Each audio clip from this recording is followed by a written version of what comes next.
Alright. Okie dokes.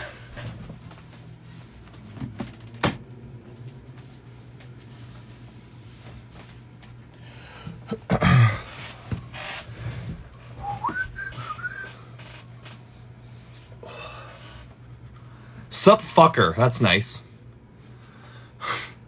Thanks, Ty. Let me invite these fucking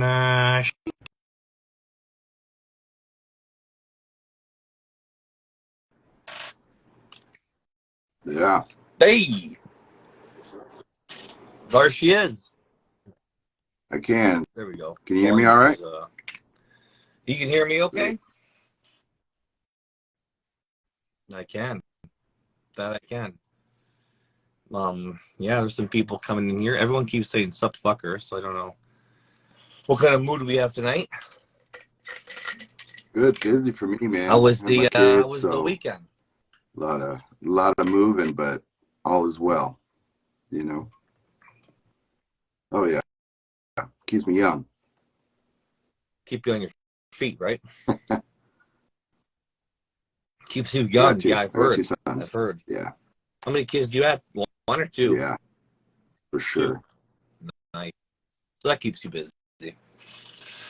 Busy enough. That's all right. Ryan is so high. I have a feeling that's gonna be I forget his name now. I'm sorry if I forget his name. Terrible. But yeah, How do you see? How do you know? What do we got here? We got a handful of people in so far.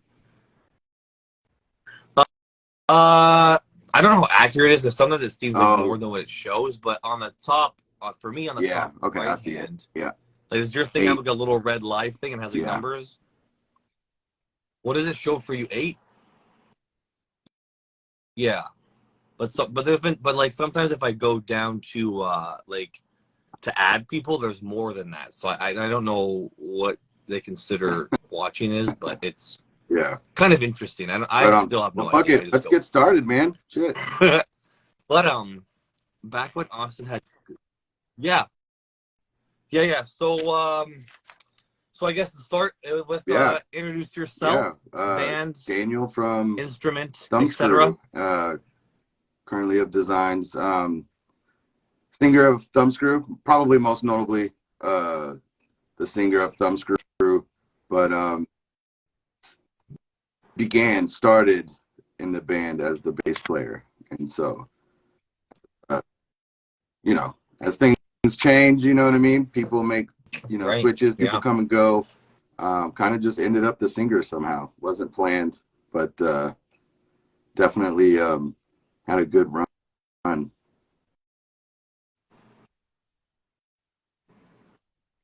Did you find a better fit when you jumped? No, I don't think so. I mean, it was something that definitely came with time, to learn how to do it. I ain't never got one lyric or anything before that, so just as the band evolved, our original singer left, we were on a short toured run, and it was like, well, we don't want to bail, right? This is still in like the very formative years of Thumbscrew. Yeah, for sure. Like before all was quiet. So made that transition, essentially the transition was made, with the idea of like, hey, this is just gonna get us by, and we'll figure out a vocalist later, and then fucking 7-8 years later, that was it. I was the vocalist, ain't nothing changed. So ain't nothing changed with my socks. There ain't nothing changed with my socks, baby. And then what? I don't even think we tried. Yeah, no, that's cool. So I guess the band hey, this is working fine. Or they liked you. Didn't suck that bad, I guess. So yeah. So no, honestly, you have very like distinct vocals. I feel like you have a different sound to it. So I know when it's like I mean, obviously, I know the songs now of Thumbscrew, but if Thumbscrew put a new album out and didn't tell anybody and just came on It's randomly, I probably feel like because I'd be I'm like, not oh yeah, good that at this it, right? sounds like Dan. Like Because this I'm not sounds, you know what I trained. mean? Like, But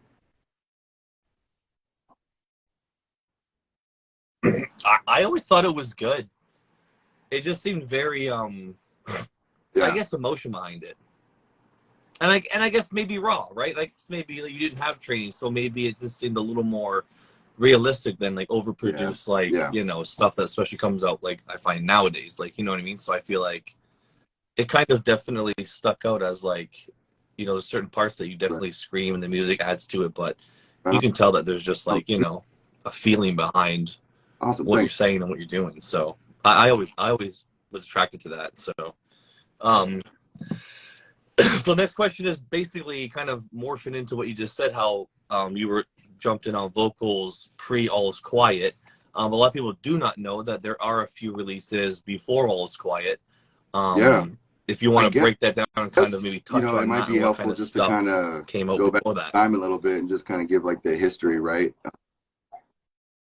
Poopy. So really, it all really started with Poopy and Derek. Yeah. Poopy being Start the from the beginning, drummer, I guess. Derek, his cousin, like the guitar player. But Poopy and I were best friends back in grade school, Yeah. early grade school. And we were buddies, and so at the time, and to take it back another step, I grew up in a musical family. My father's a drummer. He played in a metal band before I was even born. So I naturally grew up a drummer myself. And then so once Poopy and I met, of course we hit it off. And during those times, it was like, hey, let's go to each other's house, hang out. This is, before girls, drugs, all that good shit, right? So we were just hanging out, and he realized I had a drum set, and he was very intrigued by that, I think. And so as we grew up together, my band practices and in between my father's band, taking breaks, like Poopy would go jam on my dad's drum set. My dad would give him little tips here and there on how to play. And that's really where it started. And kind of about the same time, Dave was learning how to play guitar. I, however, was very focused on my athletics and football, and really had no, like, I played drums just because I had done it my whole life, but I wasn't really like actively like trying to play or in a band. Poopy and Derek, would always ask me, hey, like, you should play bass in our band or like join our band. I'm like, nah, I'm good. Like, I got my own thing going on. But I did get hurt my junior year of high school. And so I was like, all right, well, fuck it. Like, I ain't got nothing else to do. Let fucking try this thing. We got drum set. Yeah. Oh, okay, so you got injured like during sports and kind of put so yeah, that part. kind of really that opened up the door, and then man, that just took wings. Like once we got in the garage together and started. So at that point, the kind of first show Thumbscrew ever played, we played with my dad's band, and his singer and their singer actually. We didn't have no vocalist, so we were just up there jamming, and my dad's singer gets on stage and he just starts fucking doing some shit. There was nothing planned. But at that time we were like, all right, I guess now we need a vocalist. So we auditioned a few folks, and a buddy of ours from school was like, hey, there's this other guy at this other school who's really good. You should try him out. His name was Matt.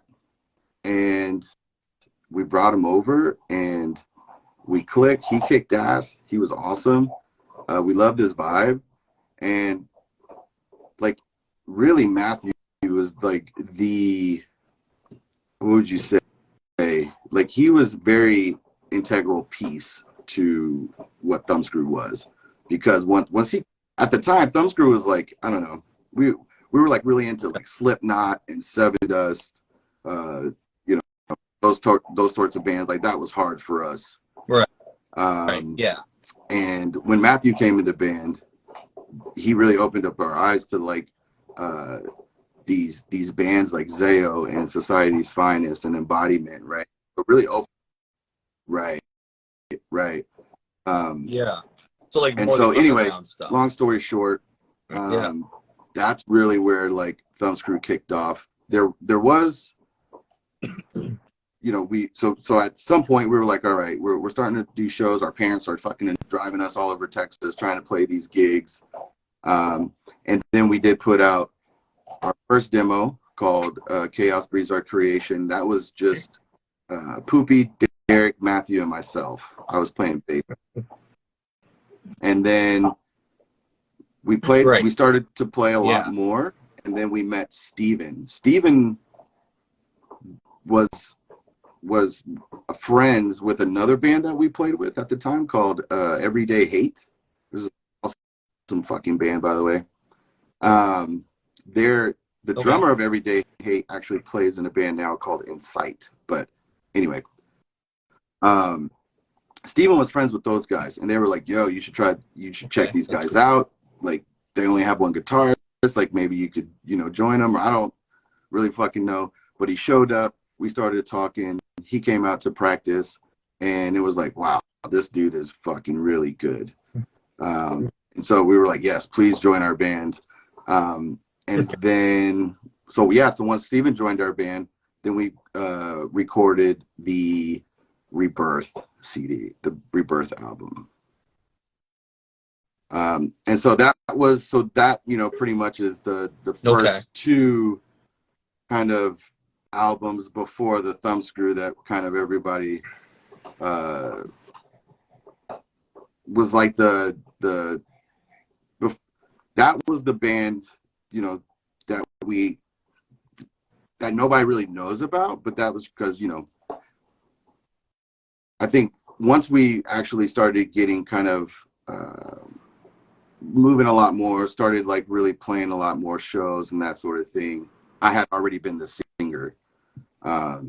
And so it was just different world, I think, a little bit. But anyway, we did do a run of some shows, and I believe Matthew, you know, he was like, hey, like, he's going to move on, do some different things. And so we had some shows already booked and lined up at the time, and we didn't want to like bail on those shows. So it was like, all right, well, you know, I'll just sing them.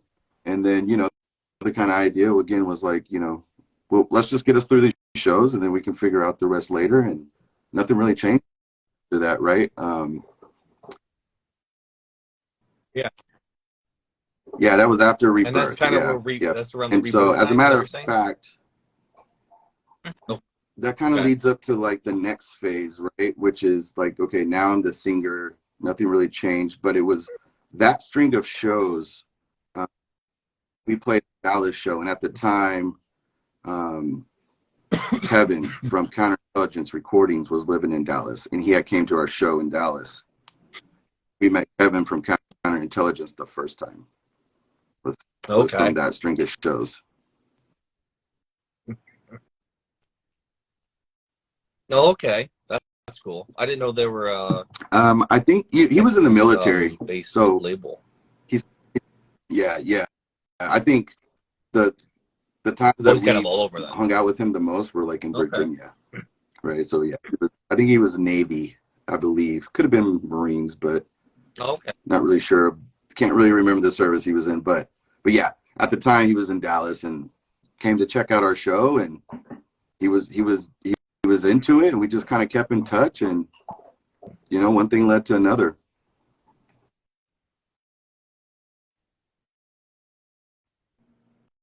Yeah, that's cool. That's awesome. So Rebirth. So yeah, Rebirth. The other one. What's the first one called? Thumbscrew demo. Yeah. Right. And that and Rebirth have the same vocalist. Okay. After that, and then after that, you joined, and then so what's your first release as a vocalist for Thumbscrew now? No. What was your first release? Matthew left after All Is Quiet, and after that, so then I transitioned from bass to vocals, and then my first demo was Beauty Dead. So that was the first like demo for me, and we released that. So the timeline is like Matthew left, I switch, we play like this 3 or 4 day run of shows.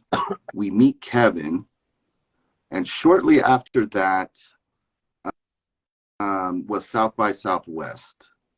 I think this is like 2003, I think was the year. Oh, okay. Yeah, and so at that time it was like, all right, Very, like very early on. We got some people interested in us. We're gaining some steam. We're about to head into South by Southwest.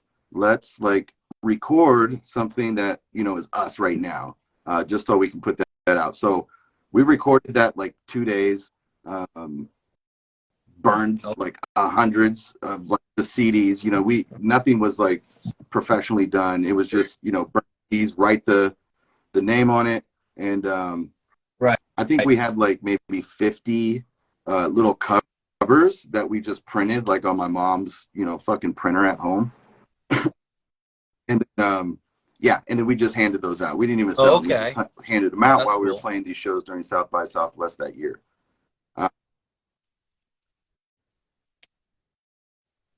That's wild. So what was the artwork for those ones? I don't even like the little ones. Like you said, can't even find like an instance of it, but it was like a little revolver with our logo coming out of it with Beauty is Dead. It was very just like, again, it was like on paper from a printer. It wasn't anything and in the CD itself, right, it was just our hand, like all of us had Sharpies, and we were all writing the name on it, right, just to try to get these things out.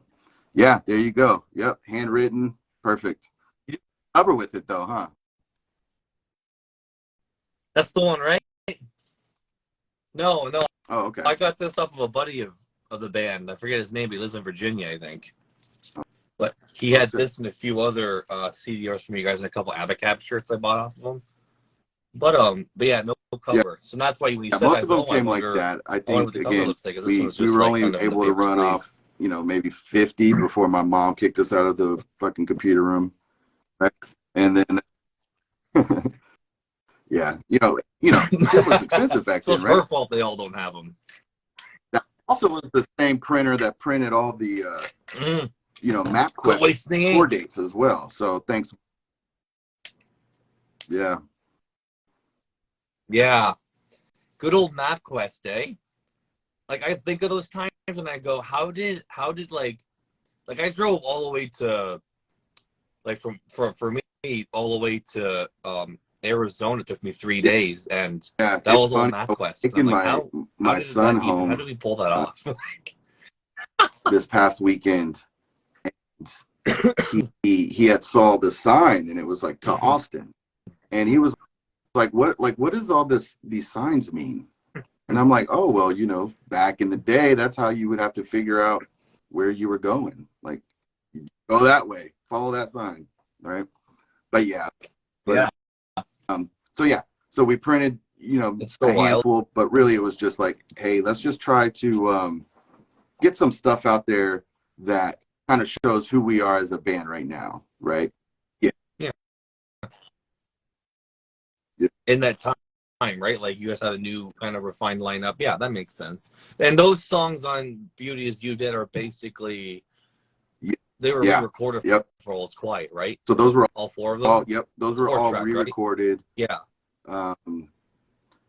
And I guess if you listen really closely, you can kind of tell there was definitely some changes. We made, but yeah, those were like the next set of songs that we wrote, like with me as the singer. I don't even think at the time we even had new songs lined up ready to go. It just worked out that Matt was ready to move on, and we kept moving, and it was like at the time we were just cranking shit out, and so it really worked out. And so yeah, we had those 4 songs ready to go. Yeah, right. Had an LT pot, and back then too, right? Like South by Southwest was incredible, right? You had the Poison the Wells and the 18 Vision, and it was just air, like all these bands, like it was huge. Yeah. And so like we were Yeah. playing 2-3 shows a day, you know, during South by Southwest. So really, you know, being able to make a pretty good dent during that time. Yeah, because that's kind of when Poison the Well stuff were like peaking up a little bit. Like everyone's kind of, you know, they're kind of getting some recognition, and you know that was they're kind of breaking through a little bit, right? I don't know for sure. I don't know if that's 100%. So you played 3 shows but in you know, one day? it was kind of that vibe. You know, it's like, hey, we 2 shows today. We got another show tomorrow. We're gonna play, right? You know, 2 more shows the day after that. It was just like nonstop, and really that, you know, that theme really just carried on with us really through the rest of our career. And yeah, we didn't stop. You guys was the last, very heavy, I would say, tour heavy band. Ever since we released All Is Quiet, I think we were touring almost, you know, 7 to 9 months out of the year. It was nonstop. And we tour. Like, how far up did you guys go? I mean, I think the only states we didn't ever hit was Seattle. Some of those Northwest, but I mean, we played all the way in, you know, Idaho, up to Vermont. Yeah. You know, Florida was second home to us. Wow. I'm not really sure. Florida Thumbscrew had like a really good, like, core base there. We made a lot of friends, and that's something else. Like, as we, you know, because we toured so much, we were able to kind of build up these little like little spots in our tour dates where, like, you know, we could play 3 or 4 shows in Florida, but we would also add, you know, extra days in between those just so we could hang out, and, you know, because we were making friends, and we really, especially towards the end, right? Like, we would go stay in Florida. We'd go stay and hang out in Virginia. We'd cross over, you know, and we had some buddies that we made friends with in Idaho. Stay there for a couple days, just like up, you know, and New York. And so it really became, you know, that we started to build that into like our tours, you know, like, hey, you know, these are the tours, you know, but let's add these extra spots or these extra days in. You know, now they would be rest days, but for us it was just like, hey, let's just fucking hang out, party.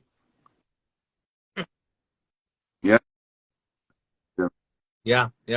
The old school way of networking and kind of getting stuff about. So what did you guys, going off of the networking, did you guys do a lot of like touring and booking through MySpace and stuff? Like, were you guys getting traction on MySpace? So a lot of it was, definitely just us grinding, meeting bands, right? Syncing up people. But once we first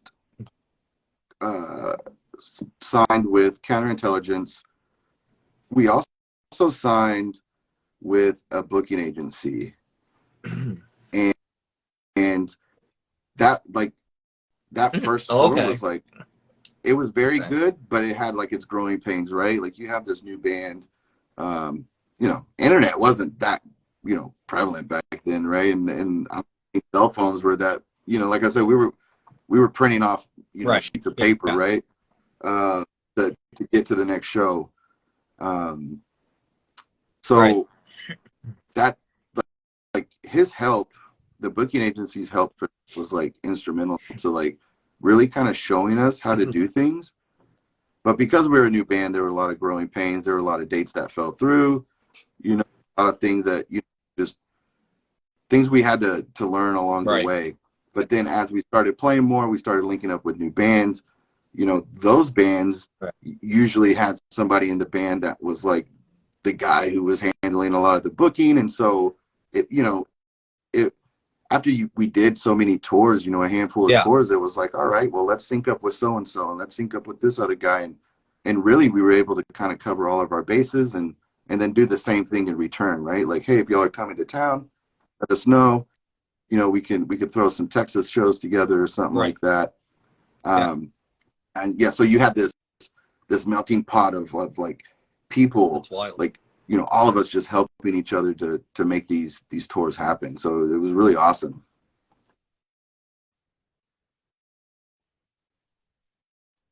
Yeah, that's awesome. That's cool. There's a few other bands I've talked to, and they say like the same thing. There's like a lot of like phone calls, and there's like even like this is like pre-Facebook kind of MySpace, but you can't really go on the internet when you're out of your house because there was no like Wi-Fi anywhere or like data. Or like I remember the days where like you open up the browser and you exit really quick, so it costs you like $50 to go on one page on it. You know what I mean? So it's like, yeah, it was very very like DIY, and like almost like you look at it now and they have like bands have it so easy, or trying to like book stuff. It's all very online anywhere, right? So there are some bands that were just talking about like how they book shows and link up on like MySpace and find each other, and then get one of, like you said, there's always one designated guy in a band that kind of handles all the shows and stuff, and you kind of get that guy's number, and then you make you plan a show, you go out there and you kind of just network, and this guy tells you his buddy about you guys in a different state and stuff, and it's like it's really cool to hear how like it spreads out, and then you all of a sudden you can book like half of America just from like word of mouth and you know what I mean, and just like calling people on your cell phone and printing out directions. I don't know. It's always really cool. It was just a very interesting time, and I feel like as a band you guys really got to experience that.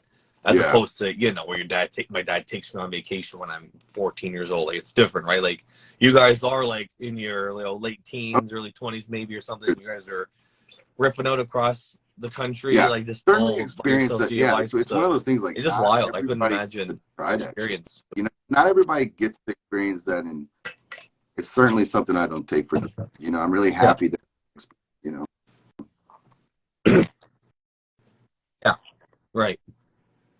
That you guys even made it. I mean, you guys were not huge, but you made it enough where you could actually, people knew you, and you got to tour. For sure. And I mean, some bands don't really make it out of like the local scene. You know what I mean? Either, So you know what I mean? Like, I mean, there was, especially those early years, right? Tons of shows where nobody was there, or we'd have a string of shows where we made no money, and it was like me and Steven sharing tuna fish and a fucking can of green beans. The struggle was real. We just didn't care. I don't think either. It was like, this is what we want to do. We have fun doing, and then at the end it was like, wow, like we really have nothing else to accomplish. Like we've done it all.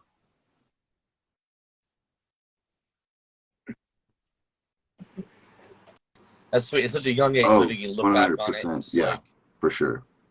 Probably the best time of your life. You know what I mean?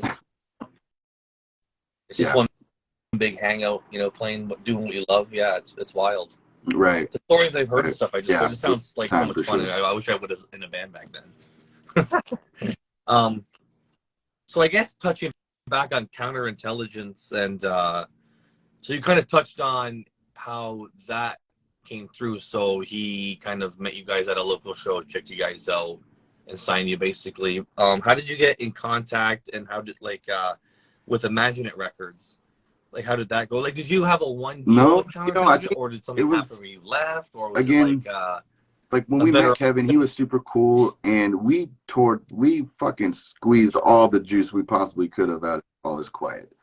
And I don't even think at the time it was even something that we were like, it wasn't even like on our radar, like, hey, we should probably get ready to release a new album, or we were just fucking grinding. Like, we were going 100%, like, just milking this fucking album. And right. Yeah, and so, but because of that, right? By, you're like, oh shit. Then that's when we met Herb, and he, he started talking about like, hey, I would love to put out an album. And dude, we weren't even home. Like, we were never ever home. We would come home for a couple weeks, go back out on another tour, come back home for a week, go back on the show. So that whole horror album was like written on the road. And I think we did a tour with My Bitter End, and we ended up, like I said, we would build in like these kind of hangout days into our tour. We ended up staying with the My Bitter End guys up in New York, where they lived. And we set up in their kitchen, and we practiced every day for like 3 days. And we were just in there just fucking riffing and just practicing these songs. And so somehow, like on the way back, right, the wheels started turning, the gears were, you know, working, where Herb reached out to us, and, you know, it was like, all right, well, let's, like, we have 1 week, right, in Texas, like, let's go use that 1 week to go record these 4 songs. And well, at the time it was 3 songs, and I think the intro and the last song, okay, so you squeezed it, or like we wrote that like in that day. Like, we just said, hey, press record and let's do it. So that's how that kind of came apart. I don't know that like Kevin was super awesome. Like, I don't even know where he's at these days, but I hope he's watching. I hope this, you know, and he knows how much I'm thankful for him, and we appreciate him. But like Kevin, you know, just to kind of pick back up on that, like Kevin, like didn't take any shortcuts. Intelligence, like he wanted the best for all of his bands, and he made sure like all that shit was like 100% done the right way. And so like we, you know, we were pretty crazy fucking kids, you know, like I'm pretty sure we might have been the youngest band. I don't know. Maybe They Came Burning. Maybe they were a little bit younger than us, but like we had all these crazy ideas, like, you know, that's kind of how like the artwork, you know, kind of was, you had to package like artwork, and then like the really kind of crazy like poster that went along with that. I think even the release of it kind of got pushed back a little bit because of just how like crazy some of like the ass and the requests that we were trying to get Kevin to do for us. Yeah,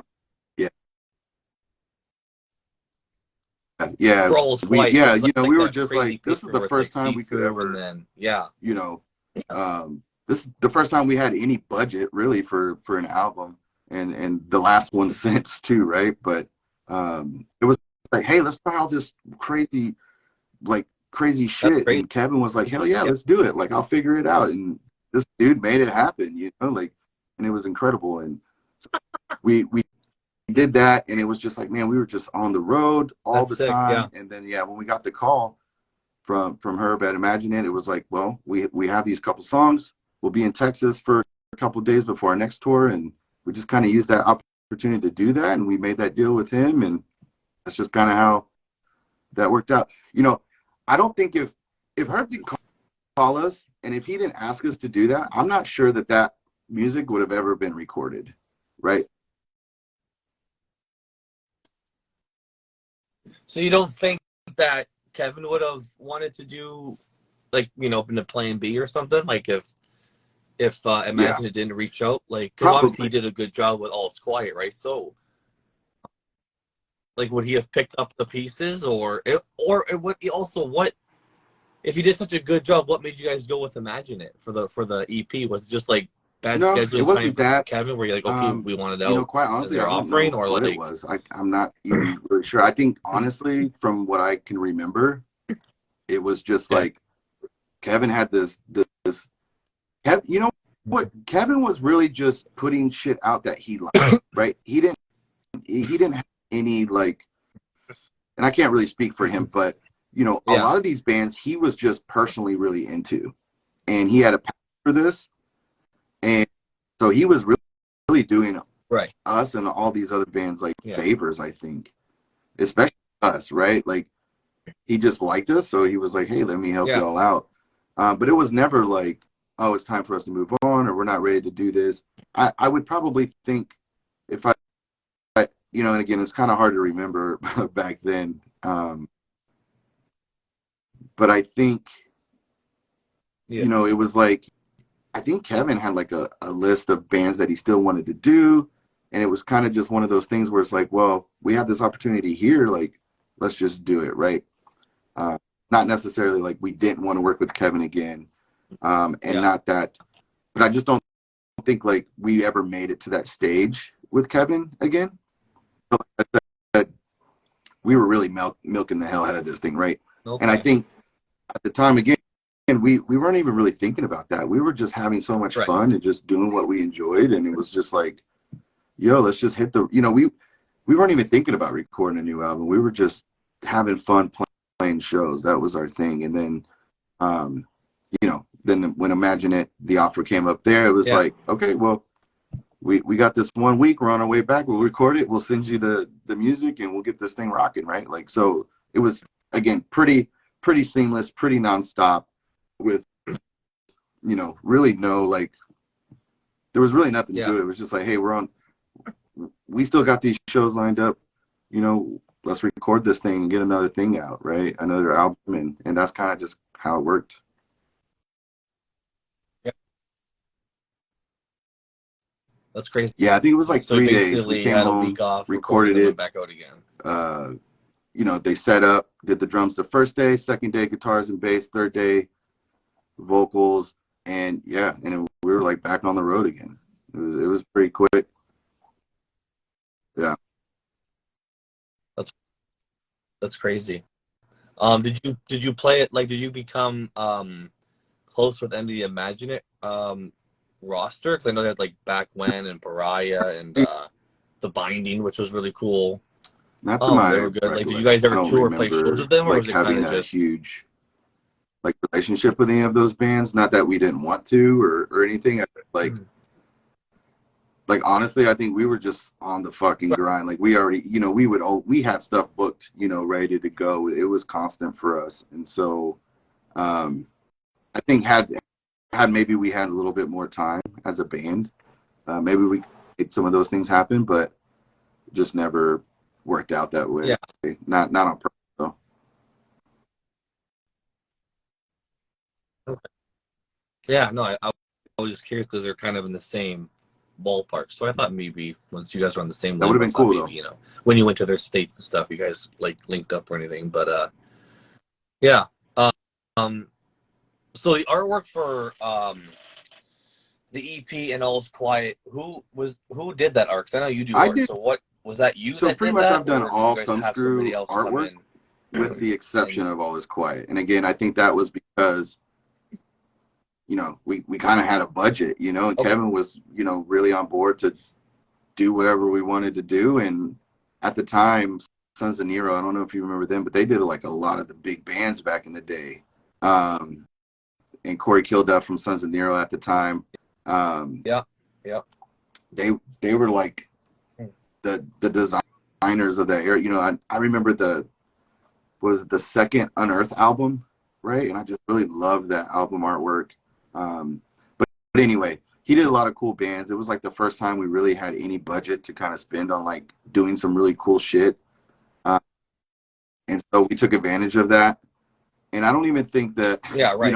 Again, That's a lot of cool. the stuff that I had did previously or up to that point was almost because like we kind of had to do it. You know what I mean? Like I was just a guy that like, well, we need flyers, right? This is back when we still had to print flyers and shit. So, but we need flyers for the show, so I'll take care of it. Or Right. And I was always a creative person anyway, so it was just kind of fun for me to do. It wasn't until after that All Is Quiet album that I think like things started to click, and then I realized like, oh, like I could make something out, like, because really it was like when we were on tour, right? So I would do like the merchandise designs and things like that, and I would always get really good feedback or compliments. People would always say, hey, who did y'all's merch? And it'd be like, oh, well, our singer did it, or I did it. And then it became an opportunity for me to be like, well, hell, I can't, I can not only do this for Thumbscrew, but I can do this for other bands too. And then so that's where that door kind of opened up, was kind of even like after. Yeah, right. After I don't know that that the artwork would have been that great had I have done for All Is Quiet. So it all worked out the way it was supposed to, I think. But it was like after that was really where I think I really was able to start sharpening my teeth as a graphic designer. Okay, that's cool. So, Yeah, I was going to ask you always, how long you've been doing art for, but it sounds like you've been doing it I mean, definitely since the Thumbscrew, late you know, definitely 2000s, opened or the door for me. I certainly didn't ever think like this would be a career for me. Like now, even like I'm a software designer now, but had I not been doing art and design for yeah, Thumbscrew, I probably wouldn't be doing what I'm doing today, right? So that's certainly, um, you know, it's a long ways away right, from home. You know, this yeah, is a complete, you know, I'm working on software products now, but, you know, not apparel and things like that, which I still do. I still dabble right, in it because, you know, it's fun, but it's not my main gig, but it's certainly helped me, you know, create that muscle and that tendon that developed kind of my artistic, you know. yeah. That's cool. Probably the So most what notable other bands have band you I've done artwork ever for? done Like any merch notable design bands, or for just like is Into the Moat and Plan. And yeah, so okay, probably the biggest. and Dillinger? Yeah. Oh, cool. That's awesome. How does Dillinger get a Oh, hold of you? I Like, wish I does that could band see remember. your I stuff and remember that go, like it wasn't like "That's the sick," members of the or band. It was like somebody who, yeah, somebody in their camp was like running the merch and like okay, somebody in their again camp, at this point, you know, Thumbscrews like we're right? everywhere all the time, and so I think somewhere along the way, you know, somebody Yeah. probably said like, "Hey, who's doing this artwork or who did your merch?" Right, and they and got my email. Um, and set that up. Okay. So that was pretty awesome. It was really, you know, it's pretty cool to go to shows or even right and see like, oh shit, that hoodie, like I Yeah, designed. that's really That's cool. crazy. I did a few. Oh, so I think I was did it a like hoodie or was it three like a designs. combo? One ended up being a Sick. hoodie, and I think two T-shirt designs. That's really cool. That was Yeah, and I mean, at that the point, Miss they were Machine probably, era for sure. well known, right? Dillinger was probably doing, yeah. So they were probably getting, that's cool. Do No, you ever see people wear that shirt now, don't or see when's the last anybody time you wearing saw a much of my human stuff wearing one of anymore, your but designs? I certainly have like a few pictures, you know, saved on a whole hard drive, you know, that's Yeah, I right. So you did, don't even have a but physical of the where they shirt, like are you now, didn't I keep have one no yourself. idea. I used to keep, you know, that kind of used to be Yeah, part of right. my, That and it happens. still kind of is whenever I get to do it. But you know, that's kind of part of my fee, right? You know, I want a physical um, copy of whatever, you know, if it's a shirt or whatever. But I used to keep Yeah, all that stuff. But yeah. it was I'd say about 3 or 4 years ago, my garage got broken into, and they actually stole the portfolio bag that I had a lot of that stuff in. And none of that shit is like, you know, valuable, but it was, Oh, you know, valuable to me. You know, it had some value, but yeah, I ended up using like a lot of bands, right. artwork, and T-shirts and shit like that that I had collected and kept. So yeah, Yeah, but the minute you know, I have them, it's still cool. that's a And bummer. like, I don't do it much It's a anymore. bummer. It's still for fun. You know, of course, I do all my current band stuff, Right. designs. Yeah. I do all of our merch and art. If a good opportunity comes up, Yeah. I love Yeah. doing that stuff. You know, because it's much different than it helps me get away from the computer and thinking the Yeah. way that I have to think. You know, in my day-to-day job, but it keeps me close to you know the good old days Yeah. of doing Right. all that shit by hand and creating you know, spray paint and shit like that. So. And does it give you a little more It certainly creativity helps. I and mean, kind of again, like just my time, I don't have time to just like create art like I used to. Um, but it's certainly like therapeutic for right? Yeah. sure, Yeah. right? It's just to be able to do something different, to think about things in a different way than you would like your screen, right? Uh, sometimes you know Yeah. it's like a challenge to my Absolutely. dog wants to play. No, I agree. Yeah, she's like chasing her tail I was just saying, I heard a dog do his she's shake. not getting It's any attention. There she is. You see her. Yeah, she's not paying attention, so she say hi. oh But Look at me. Look at me. Hey, yeah, look. it's a nice There's break, bunch a of nice people change watching of you. pace. You know, be able to cut away, do something different, and you know, who fucking knows how it turns Yeah, out, right? for sure.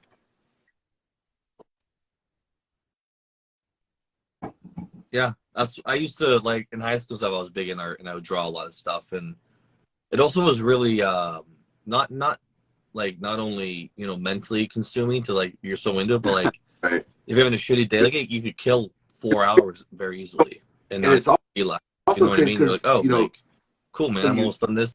I'm doing this artwork, and then people are realizing like, oh, like you know, this is cool artwork, and then I'm starting to do artwork for other bands, which is really fucking rad, right? So I'm making even more friends, and it do really cool shit.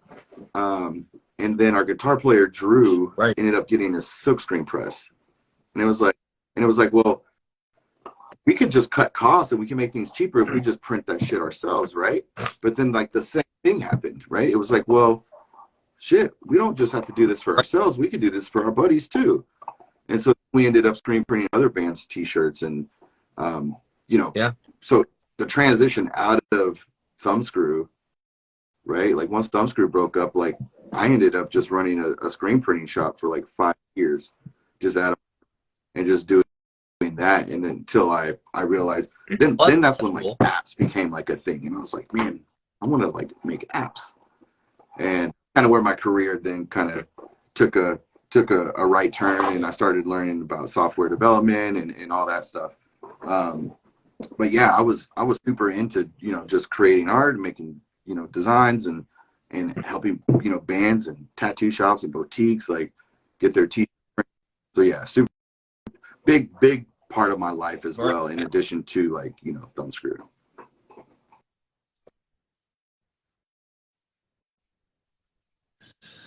That's really cool.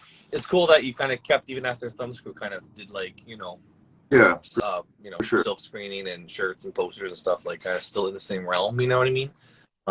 That's awesome. I wanted to ask if so I think it's the All Is Quiet booklet, but I think most of the members thank God in the thank yous.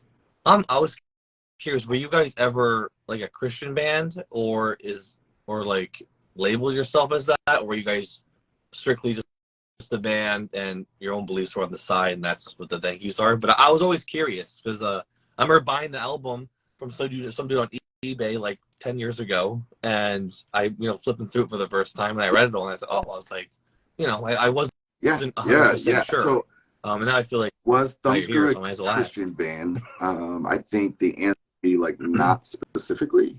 I will say that our original singer Matt, he was very religious, not like overly crazy weird religious, but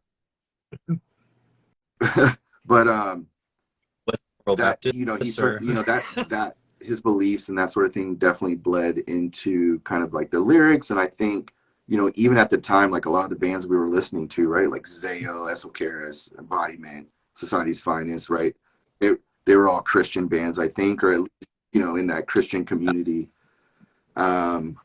So it wasn't like we were ever like hey, let's establish ourselves as a Christian band, or it wasn't like something that we talked. But I definitely know that it could, like, we were kind of just in that scene, I think, like and I kind of how it worked. But that said, when I became the singer, right, I think just personally, I'm not a great writer. I'm certainly not some fucking poet or anything like that, right? So like earlier on, when I was becoming the singer and trying to like figure out how to be a singer and how to write lyrics and that sort of thing, I felt like it was very easy to reference like biblical stories and trying to develop songs around those things, right, wrong, right, yeah. Otherwise, but I mean, I think really a majority of my lyrics are just kind of like random shit like that, like verses, movies, my romantic mishaps, right? Like they all kind of have just like these elements pulled through everything. But yeah, I don't think necessarily we were a Christian band, but yeah, Were you yeah, like for Christian members and religious members, but you weren't, right? Okay. Well, that's what I was wondering. Like, I never really seen you guys. I understand you guys play live, but I'd never seen anything affiliated with Christianity until the booklet of All Is Quiet. So that's what kind of threw me off. what the fuck? In regards to that, you know. And then when I bought Horror, I went, yeah. I was No, like, I think, now I'm very confused. it was just kind of like that transition. I think I don't think it was anything that like we planned. Like it wasn't like, hey, we're a Christian band or anything like that. I just think, you know, again, when I became the singer, it was just kind of easy to kind of write, right?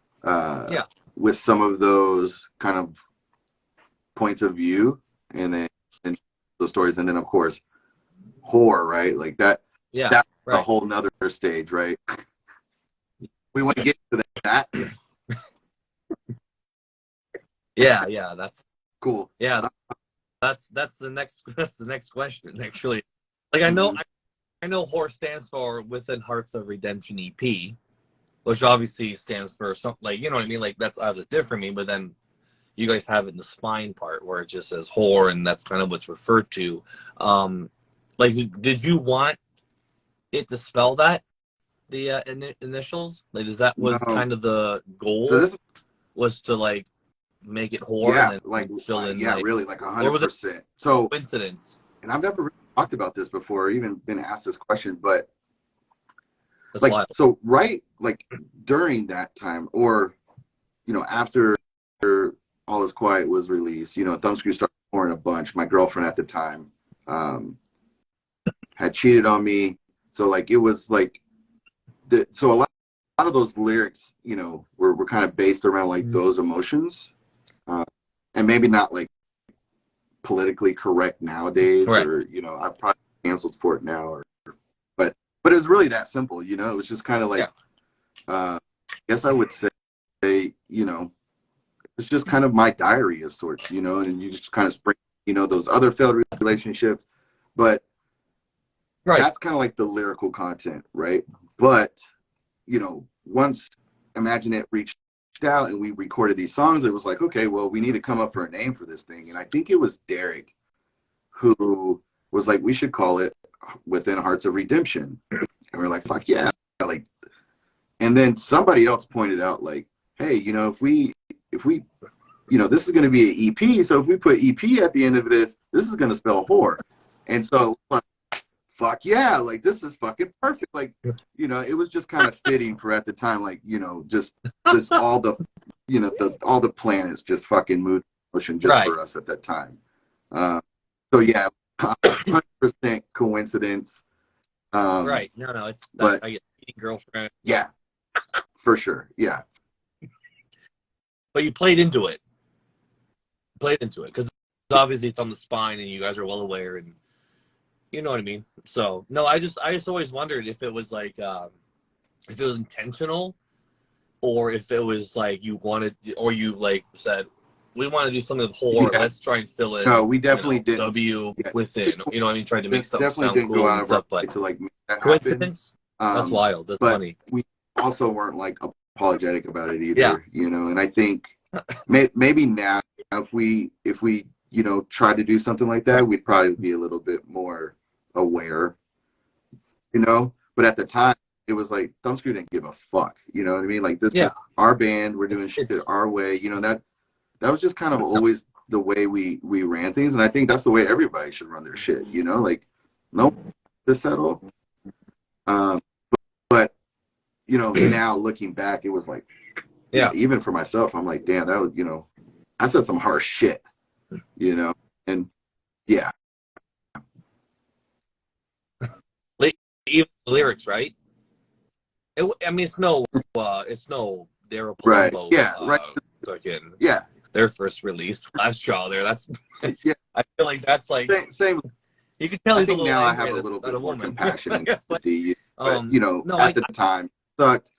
You know, I was young, and Right. it was like, fuck yeah, like this is all working out fucking perfectly for us. So we just bit into it, and yeah.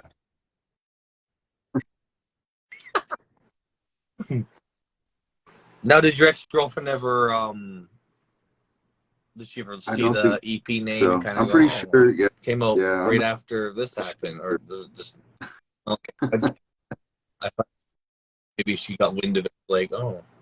Um, did you guys get any sort of flack for having I mean, back then that word and like you know, misogynistic lyrics and stuff were, no one really batted an eye back then, so it's a little different than now. But back then, did you not get any sort of really. flack from To be anybody honest, because there of the was title? um, we did have a T-shirt, and Thumbscrew was pretty known for, like, every tour we did, we had like a whole new spread of merch, right? We never printed like the same shit. But there was one tour, and it was on the Right. Yeah. Gaza That's and cool. Network tour. And we had a shirt that Oh, had cool. the lyrics, "Worthless whore, lift up your skirt and bare your legs." And it was like I don't know, some fucking word font thing going on the shirt, right? Played one show up north somewhere. I wouldn't say, like, maybe Right. Delaware or Vermont or somewhere way north, Maine, some shit up there. And there was a parent who brought their kid to the show, and the parent was like, Oh. probably take this shirt down. And we were like, no, you just don't have to buy it, don't buy it for your son or daughter, but that was really the only thing that I ever remember, like somebody kind of raising a stink over. Yeah. Right. Yeah. I mean, I get it, but I mean, you also brought your kid to like a heavy Yeah, I show certainly could have been a lot nicer with, about it as well, but adults. it was kind of like, So, yeah, it's like, just a shirt, and we're not naming names or anything, but that was probably the most controversial thing we ever had. And I personally only remember just that one instance where she just didn't really like the fact that we had that on the shirt.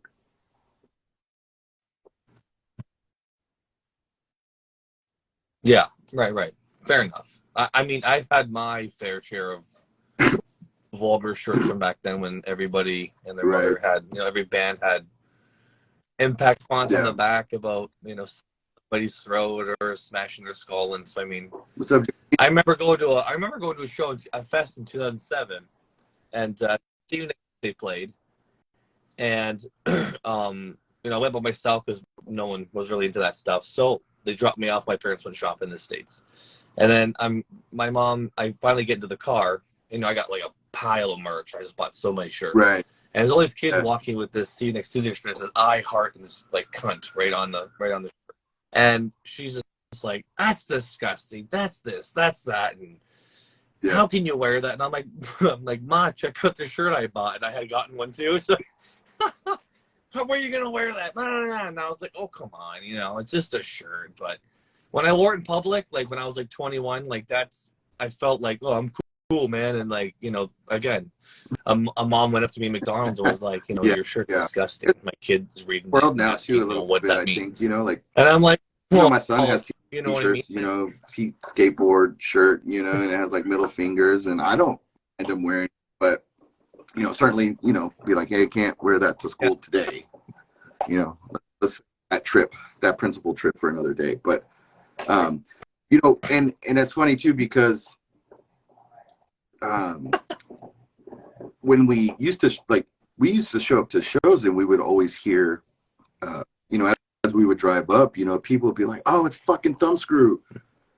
And we would always hear that. And it's like, let's put that on a fucking shirt, And then so we had shirts, and it just said fucking Thumbscrew, And, yeah.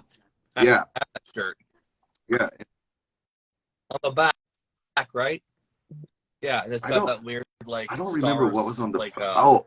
like, it was logo the thing purple shirt, and I think it was like octopus tentacles or something. Yeah. Yeah, that Yeah, was it was it. something kind of But squishy, yeah, something else, so like a it's just design, shit the like that. It circular wasn't kind like, of. we're Yeah, going out of our way to, it was just, we, and that's how everything it's more was. Even like how, it's more like an inside joke. he's You talking know what I about mean? the Like, Twisted Sister pin on your uniform. Like we would, right. we would use those, the Twisted Sister logo. I actually have the Twisted Sister logo tattooed on me, but like we would use that logo and like we made a fucking Twisted Sister pin, right? And but it was a Thumbscrew pin. We did the Terror Squad, the hip hop group Terror Squad. Use that. So we just had like just try to have a little bit of fun with some of that back then. Like fuck, we keep hearing every time we show up, people are like fucking Thumbscrew. Yeah, We're like, throw it on a why fucking not? shirt. Why not? Yeah, why not?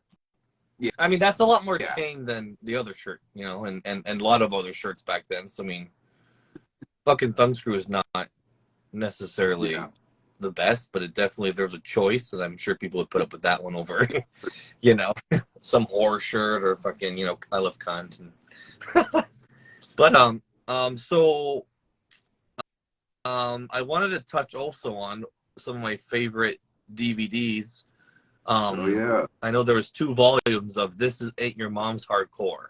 I think these were like Atlanta boys doing some stuff, right? A couple of guys filming some crazy sets. I remember the first one being particularly stacked with a lineup of like From a Second Story Window, The Chariot, Norma Jean, like Secret Lives of the Freemasons, and fucking like Drop Dead Gorgeous and all kinds of bands. So you were on volume 2, and I think there's a live set as well as they filmed a video.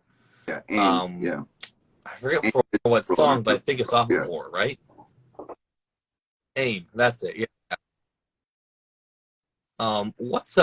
So what, like, how did that come about? 'Cause I'm pretty sure those were Yeah, so videos fucking well, shout right? out to Kapil, Like his Full Lock family, Media or whatever Mike, they're and called. the rest of the gang over at Full Lock Media. Love those guys forever.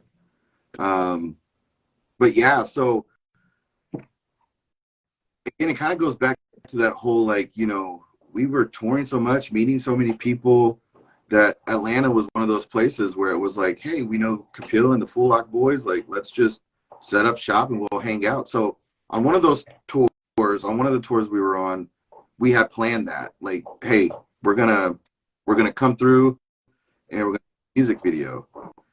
So we kind of already built that in.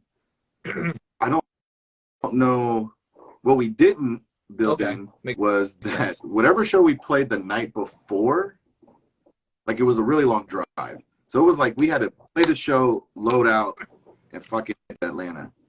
And we had to drive through the night. And so when we got there, it was early morning. And the Full Lock boys, they already had everything set up. It was at I believe it was at a school, or maybe, so we did the end of the video first. School, or that was from the what first I remember, thing we did. We did that early morning. So we had left the show, drove overnight, got to Atlanta. Okay. And we get there, like, it's like 8 a.m. in the morning. The hairdresser's already there. And they have everything already set up. And it was like, you just come in and play. So we're tired. We're like hungry, early. And then he puts us through the gauntlet with this fucking video shoot. And so that was brutal, but we had fun. It was great. And so that was just the first part. And so the second part we were going to do the next day at the park. And so I know that me and Nathan decided that we were going to hang out. I think it was me, Nathan, and our merch guy, Tristan. So we were going to hang out. The next morning, we go out to this damn park, and I know for sure I'm hungover. I think Nathan's probably hungover. And it's like, fuck, we got to do this music video in the park. And, like, we're hungover and hot outside. And it was just kind of miserable. Like, we definitely didn't take it serious at all, right? Like, yeah. So not to cut you off, but it was auto, but in the video you were in a sweater with the hood on. Like, it was crazy. Yeah, it was wild. I remember it just being like, You weren't camera ready, so you just just was kind so exhausted. So, you know, but anyway, it was an amazing time. We had a lot of fun. And then I think, the cribs thing, I think, was just kind of impromptu. That was just kind of just something random we were doing just as we were loading up, ready to go. And then the concert footage was either from the time we played before or the show we played after that night. So that's kind of how we kind of knocked out, you know, those three things all at once. Yeah. And you knew it was going to be on, we knew he was going to be putting out DVD another and one. everything too, or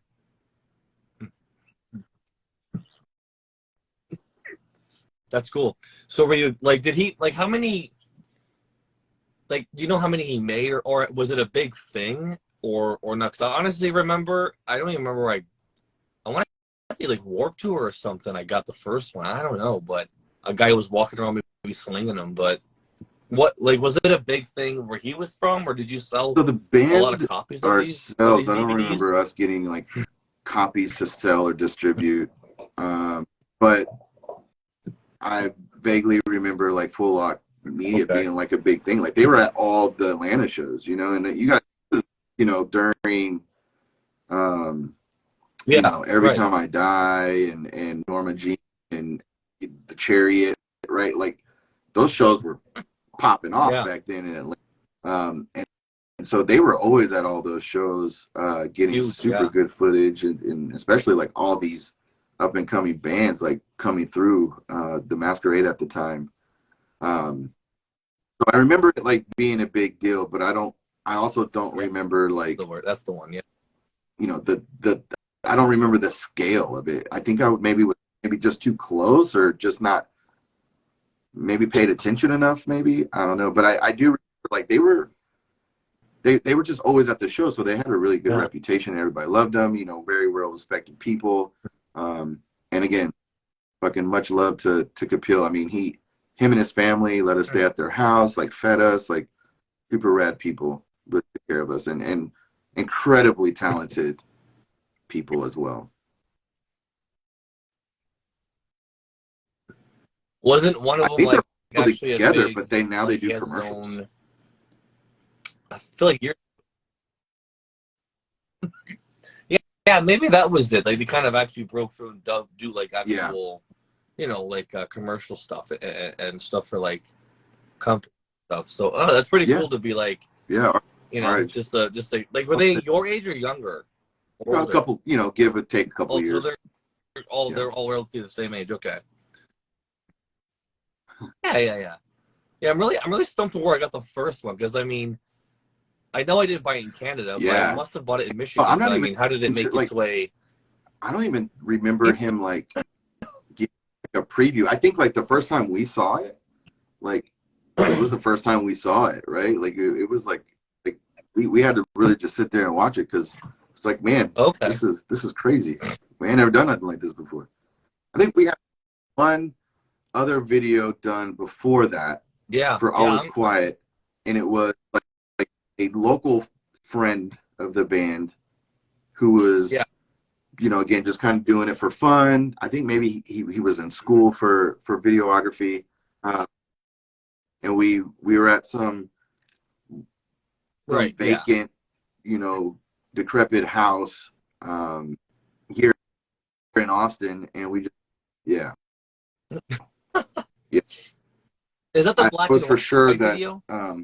Was gonna I remember have that cancer or something, breathing in that dirty place. But it was like really creepy, and like I thought we were gonna like fall through this place, you know, like it was just not stable at all. But it was like, fuck it, it'll make a good video, right?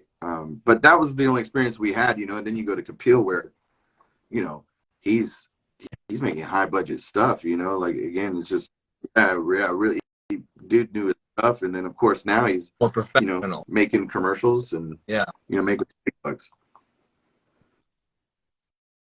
That's awesome. Right? Yeah. I hope one day he makes a volume 3 just for fun. Now. do That'd a be Where Are wild. They Now. Someone said hot topic. I like Right? Isabel. What's that? Yeah, Yeah. that'd be nice. Yeah. See how many have flopped and how many went bigger. Yeah, this guy here says hot topic. Now that almost sounds right. For getting the first DVD, hot topic. Maybe they got him into stores.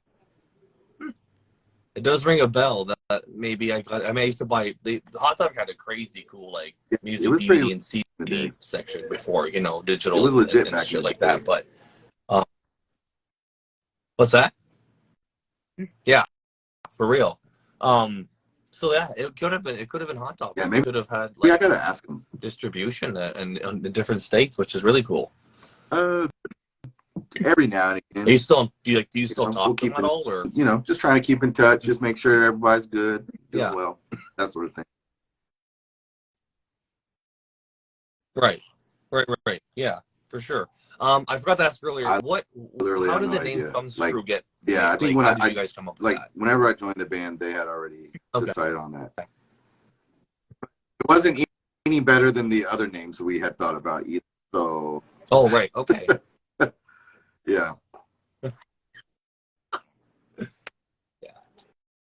That was just the least cringy, right? I mean, it's a cool name, but it's like yeah. I just wondered like what inspired it, or what was like No what was the idea. thought process When behind we were it. when we were like Two kids, cool words put right? together. First starting out. My mom's friend kind of helped us, and he had like made a logo, but he had like the actual like thumbscrew, like the medieval device. But I mean, that's not where it's derived from. I really don't know. Okay. I think one of the first guitar players, Mike, who he never recorded on anything, but he was kind of like one of the original members. I think he came up with the name, but I don't know where he got it from. Okay. It's just those things we never. It's like, all right, cool, let's do it. Like we just never asked. Yeah. Yeah. We don't have else better, Sounds so cool, might man. as well. Yeah. That's wild. We missed out on corn, so Yeah. we missed out on It corn. is a fun name. We're too late. It's on what? I mean, yeah, that's a bummer. So going back, probably do some deep dive here. But what are some top favorite shows that you guys played, like anywhere really, but just fond memories? Maybe a stacked bill. You know, maybe when you guys felt the tightest and you guys were like, really fucking coming together as a band live. So as you can imagine, I don't remember them all.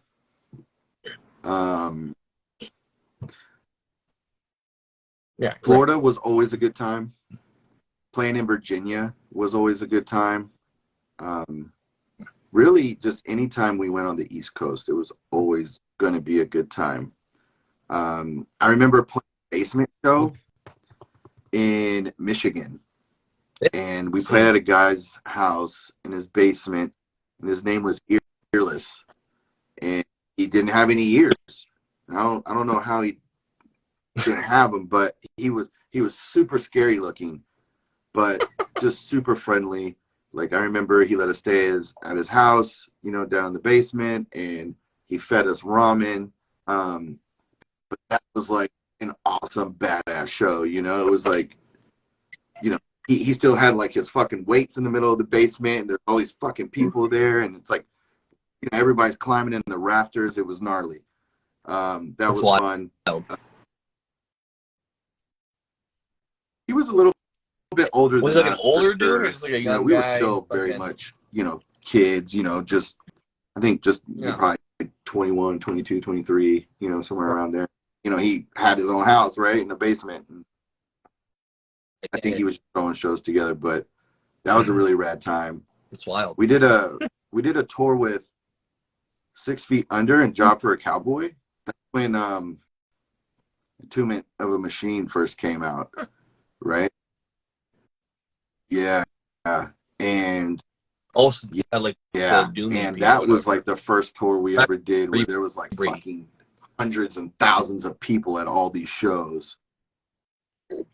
So course, that was a lot of fun.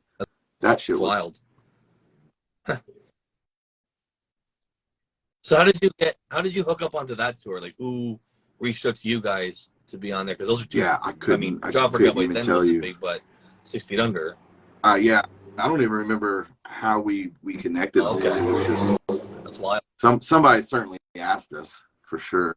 I don't remember exactly how that worked out, but really super stoked that I do, because I do remember like those shows and just how fucking crazy packed they were. And like, you know, we're in our tour, you know, in our van and trailer, and 6 Feet Under's in the fucking tour bus, and you know, and then you show up and there's all these fucking people there. It was crazy, right? Because you know, it's like probably a year earlier, you know, you play a show and there could be nobody there. So this was certainly, you know, kind of one of those like, oh my god, Right, this is fucking awesome, right? You know, I gotta keep this tour laminate, which I That's crazy. touring with My Bitter End, Abacab, like those two bands were like fucking fun to tour with all the time, just good times. With Blood Comes Cleansing, like that, that was Sweet. They're back. That was too, a rad which tour. is cool. Like that was some fun shit. I think the best tour, probably the most fun I've ever had on tour was with Gaza and the Network. That was probably the peak of like Thumbscrew touring. It was just That's cool. The funniest, drunkest, just batshit crazy like tour we ever did, and it's like it was. If I could have it all back, I would have that moment, right? Yeah, for sure. Yeah.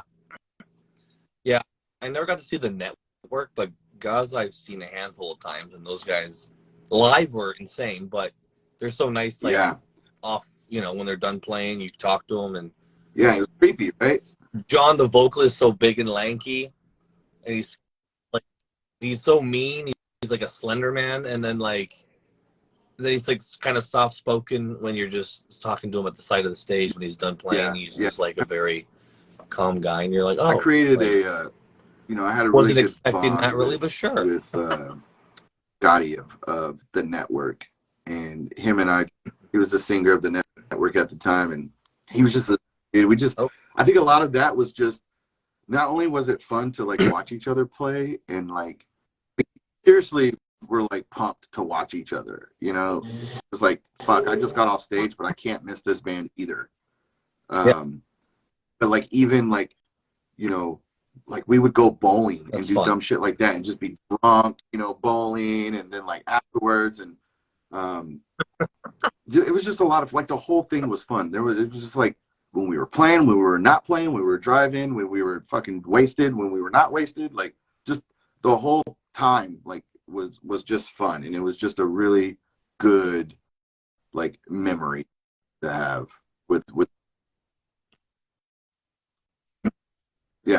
and good camaraderie with everybody. So I feel like that makes it, you know, when everyone gets along and they're like, you know, they connect really well. I feel like that's like probably another perk of it, right? Because some bands, they just tour, like, but they don't really interact. I feel like that's how like a lot of our tours were. Like if we can't fucking hang out and kick it and party, like let's try something else, you know. But we just really built those relationships like that with all those bands, and you know, it just so happened too that they were fucking amazing bands too, you know. Like just like fuck, like we were so lucky, I think, like to be in that time, to be able to play with bands.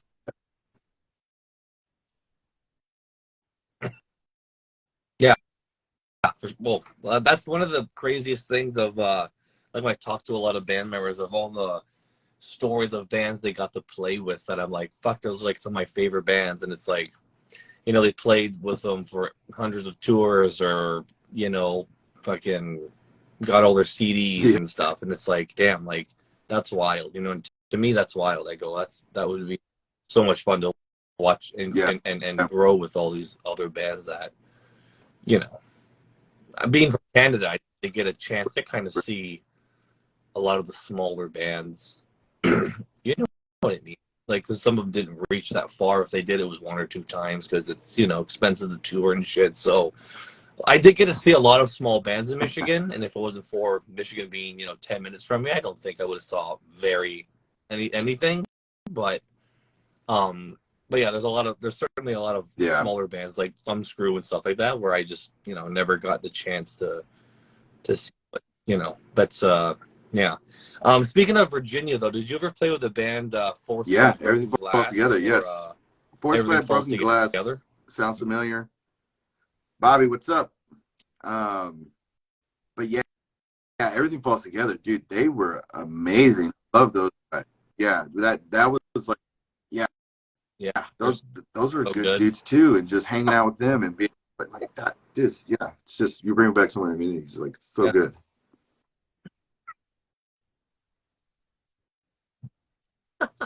No, those guys are.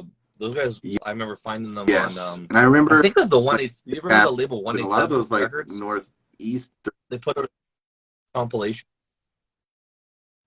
Yeah, so Abacab had the 2-song sampler, and then I think like Dr. Acula, their first album, was on there, and like Forever in Despair, and a bunch of bands. But so the compilation they had volume 1 and 2, and that's how I found a lot of these bands. Like they had Whitechapel on there before they were signed, so I found tons of these. That was like a real exploded the can of worms as I was speaking, going through MySpace and top 8s and shit and digging through bands, right? So that was like a really big for me, gateway. But the that's where I found Everything Falls Together, and I thought, how is this like? It's so like chaotic. The vocals were just like insane. I don't know. I loved it. It was fucking so cool. And their EP's insane. Like those were good times. Those were fun shows. Anytime. Those were like the shows where like we never showered, and it was just shows and just gnarly, And those guys, they were crazy. He showered, slide all over the floor and shit. It was crazy. Those were good times. Yeah.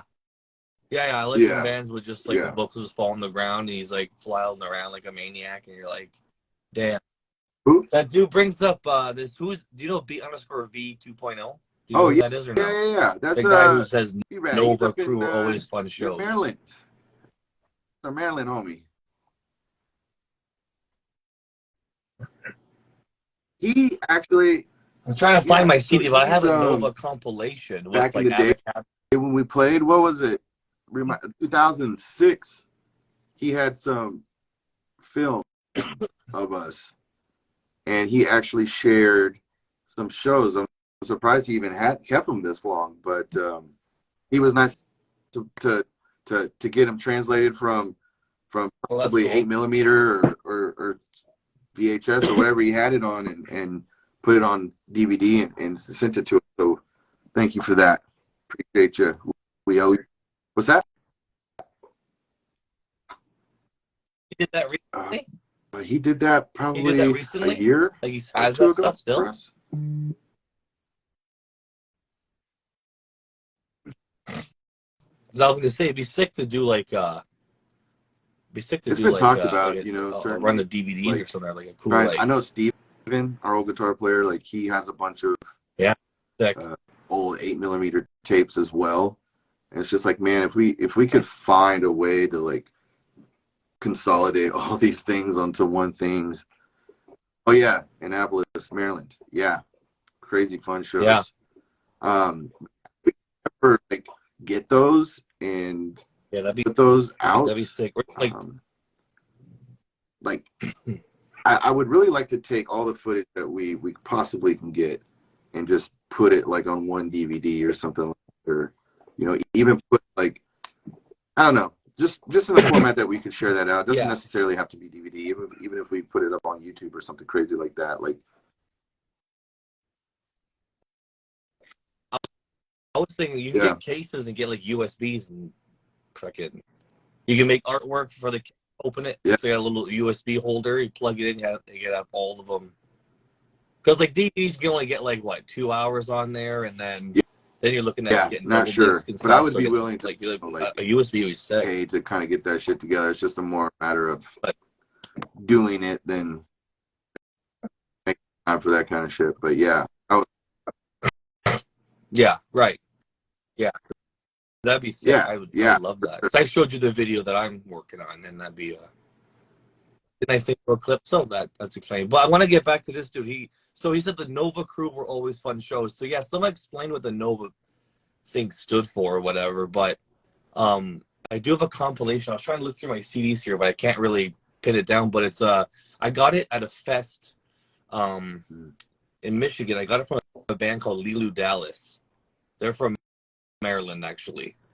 Anyway, so they're on it, but they have like Abacabs on it, like Carol, if you remember Carol, like 13 Blood Promises and stuff. But like, yeah. So, anyways, that's where it's cool that he said Nova, because it was like a Nova compilation of like, but it's like a surrounding area, right? Of like a few different. It's the Northern states or something Virginia like that. They're kind of like area, close so together you know or they something. have I that forget. Someone explained trifecta it of to like me, and states all hitting right there. yeah. Yeah, that's it. What was Yeah. that other? And I think Short Bus Pileup was on it and stuff. But yeah. Anyway, the beach. What was the beach over there in Virginia? Virginia Beach. But man, those shows were fucking phenomenal too. Those were killer shows back in the day. And those days, like we would stay with Mike Terry from Volumes now, very named Cassius. But yeah, we would stay with him. We played those shows up in Virginia or Norfolk. That's what it was. Norfolk, Virginia. Yeah. And man, good times, good shows over there. Again, one of those spots where like it's like, dude, we show up. We're gonna book some shows, but we're gonna stay too for a little while. Yeah. Yeah. It's like a little sweet spot, you know. You find a place that just clicks and everybody. I feel like there's certain states that had very good scenes though too, where no matter who came through was always like a banging show. I feel like Michigan was like that. Virginia had a hell of a scene. I feel like California had tons of crazy bands. Even like Chicago and stuff. Like I feel like there's certain states that I felt like the scene was just so into it that like it did not matter who was running through. The shows were like kids wanted to party, kids wanted to mosh, they wanted to come out, and it's sick. Yeah, that's sick. Yeah, this guy's naming off all these bands now. INVU, Carol, Lilu Dallas. Yeah, I figured he would know Lilu Dallas if he was from Maryland, because those guys are from there, and they have like 3 songs and they're so good, but too bad. Okay, so I guess from favorite shows, favorites, what are your top 3 favorite bands you played with? Fuck. There's a lot. Like Work is probably one that you had, some good memories with, and they probably enjoyed them live and stuff. But is there any other bands where you're just like, damn, they like, whether it's a band you're like any band ever, or solid, just like when we were playing with them, or went, I know who this band is, and holy shit.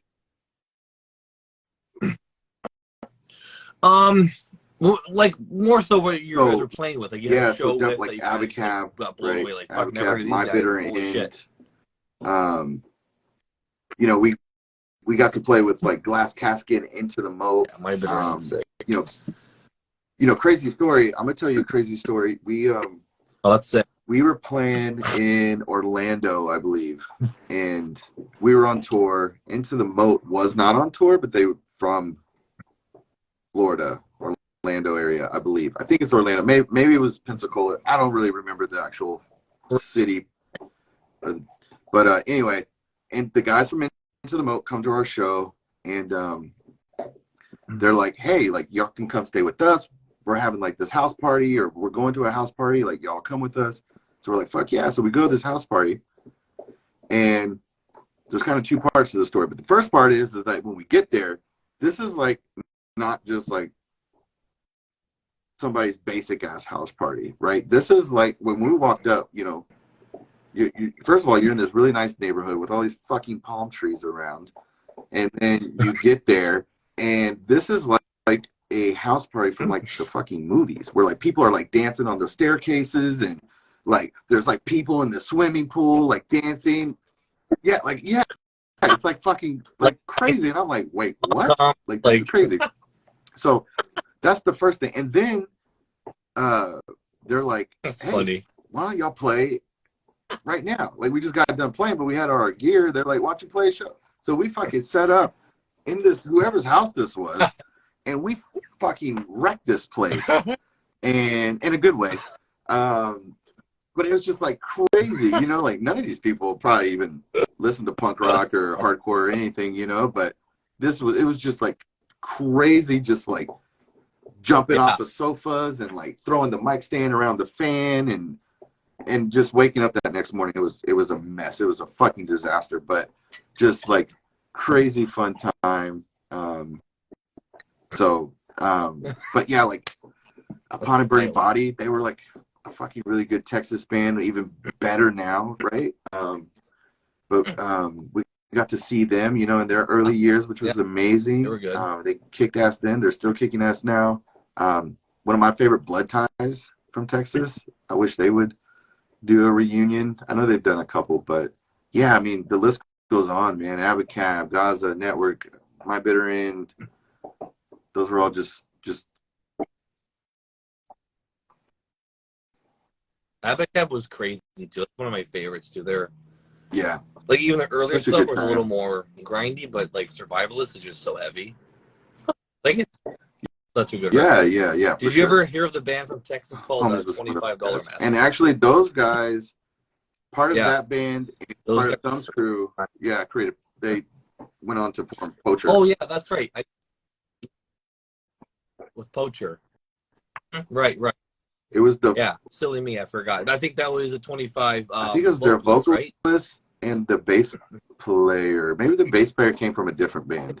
I don't remember, but yeah, it was definitely the vocalist. Well, I think like Thumbscrew 25 or something, but yeah, I bug Poopy all the time. He's too busy. To do CDs. He just leaves me on read now. Busy. I can't even get a hold of him. He was excited. What? Yeah, he seems like he's playing like drums at like weddings and shit. And, like he's a busy guy. He's leveled up for sure. Yeah, no, that's cool. It's cool to see. Yeah, I sent him the songs. He hadn't heard them in a long time. And that's kind of the most he was talking to me until I gave him the songs, and then he kind of left me hanging. But that's crazy. Yeah, he's like, I don't even know the songs. Like, man, I got him on my laptop right now. Beauty is dead until you sent them. He was like, holy shit, like. Oh yeah, I remember that. But you sent me Rebirth and. Yeah, I sent you after because you were like, I think you sent me those. those. And I was like, oh yeah, that is us. But I think I actually, Steven, our guitar player, had them. I had to get them from him and then share them. Yeah. So slowly but surely, I've been able to. Oh, you're right. Accumulate all of our music. Yeah. Yes. You're just got. There's actually one. So now you have everything. There's one more out there somewhere that we did, like drunkenly at somebody's house many years ago. Probably after Rebirth, but between Beauty Is You Dead. But I remember it not being good at all. Not like good, like definitely performance-wise wasn't good, but also like I don't think we were in the right state of mind to be recording music. Yeah, it's somewhere. Right. It's interesting. I wonder it was where with that is. This band, this clean somewhere. Texas band, My Fix. They were. It was one of those members' house, and I think recordings. But anyway. Yeah, it was like in his house. Yeah, just, I remember it very vaguely. The night itself is kind of blurred, but yeah. A haze, yeah. Makes sense. What ended Thumbscrew? I just think, honestly, man, I just think questions, but it just popped in my head now, so I feel like there there was something that happened. I think Did you guys burn yourself out a little?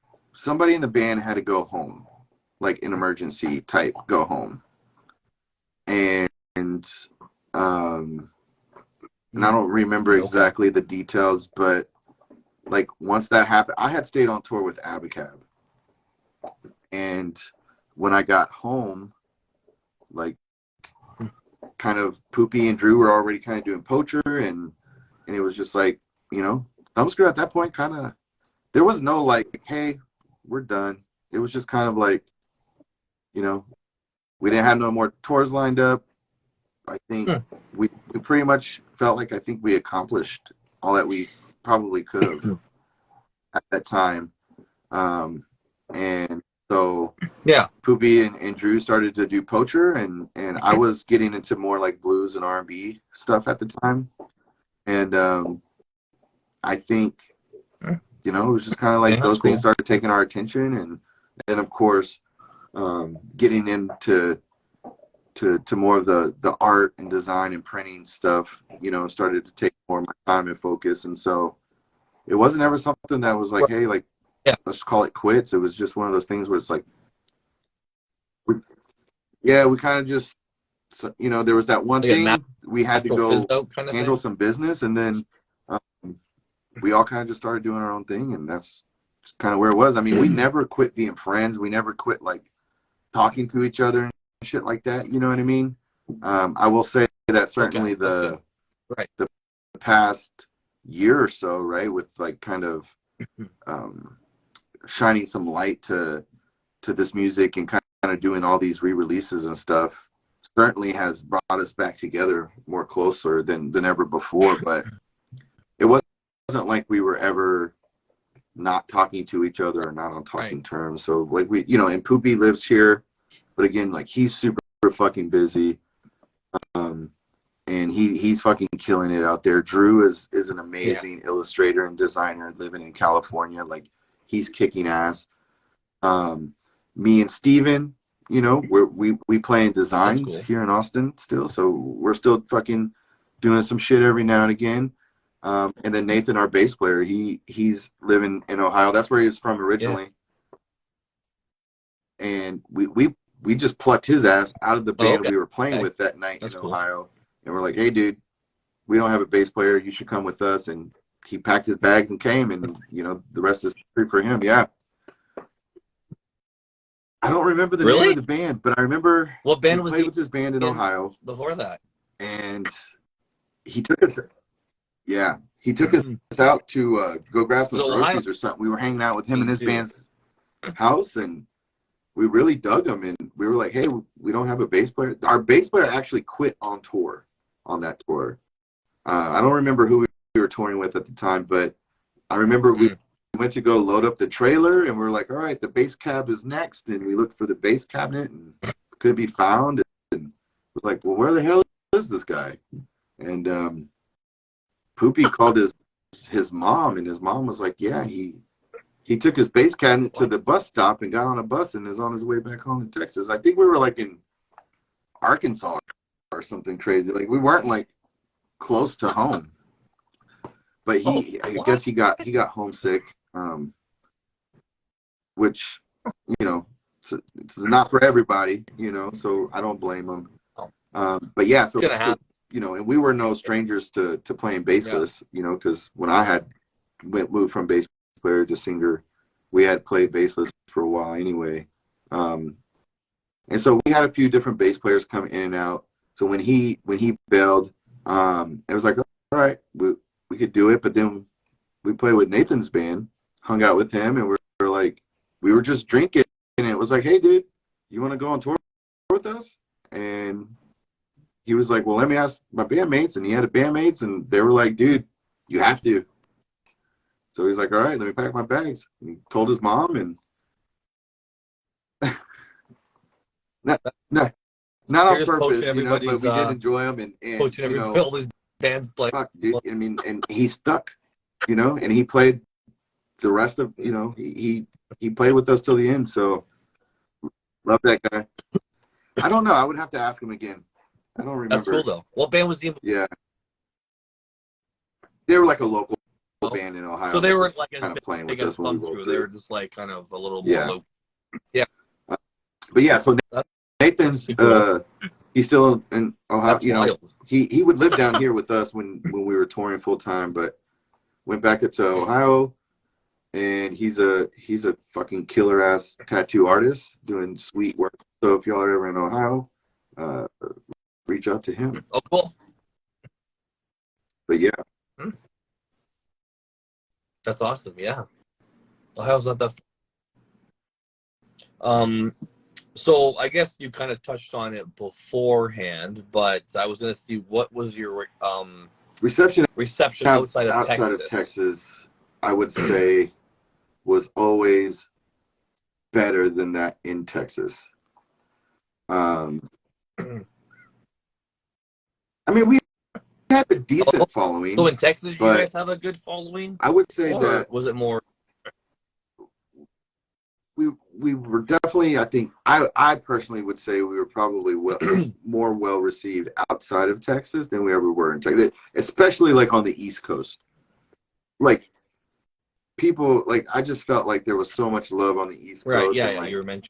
Yeah. I guess just I don't know if it's because that's just kind of like where they were with the music at the time or whatever the fuck, but like, you know, especially at that time, like, yeah, I don't think maybe we fit in that well as in the like Texas hardcore scene.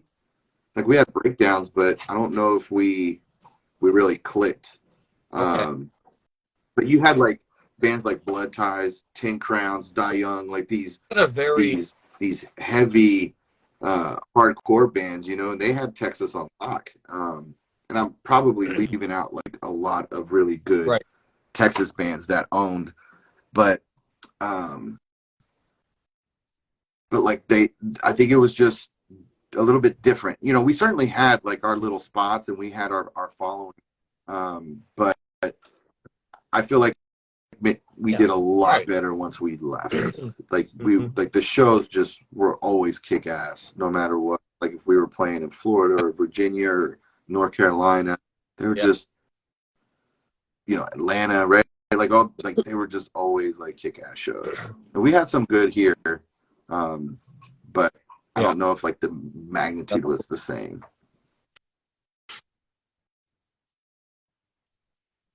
Was Texas like they had like was their biggest scene more geared towards like the hardcore genre, or did they have like a big deathcore and grind scene and stuff? I know like a lot of other like Ohio, Michigan, I mean, I think had like a very like, strong, especially it's certainly scene. possible to be successful, you know, as a grind or mathy band or you know, metal band, and certainly like we had success too, right? Like don't get me wrong, but I think Texas in general, like even still to this day, right? Like just the passion and the amount of just like following that these hardcore bands come with, that they bring, is just certainly like that's the shit down here, you know. And I'm not like taking anything away from nobody, right? Or trying to throw shade anywhere.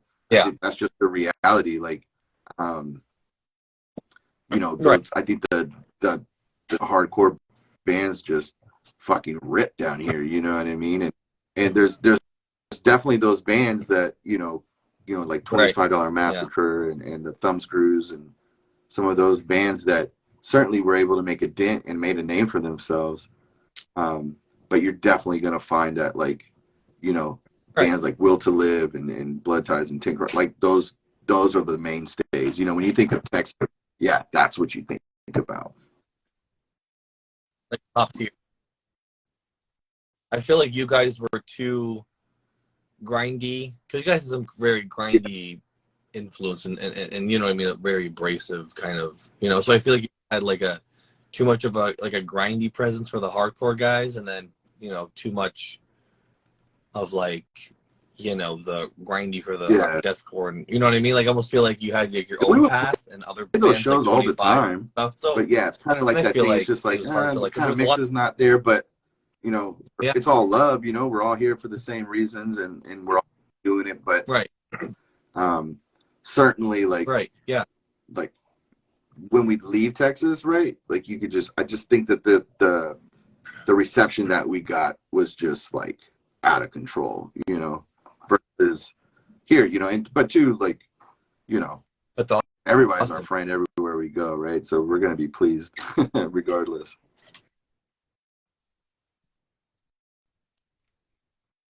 Right. Yeah, yeah. No, that's awesome. I was wondering, but you kind of touched on it earlier where you guys got a lot of love in different states and stuff.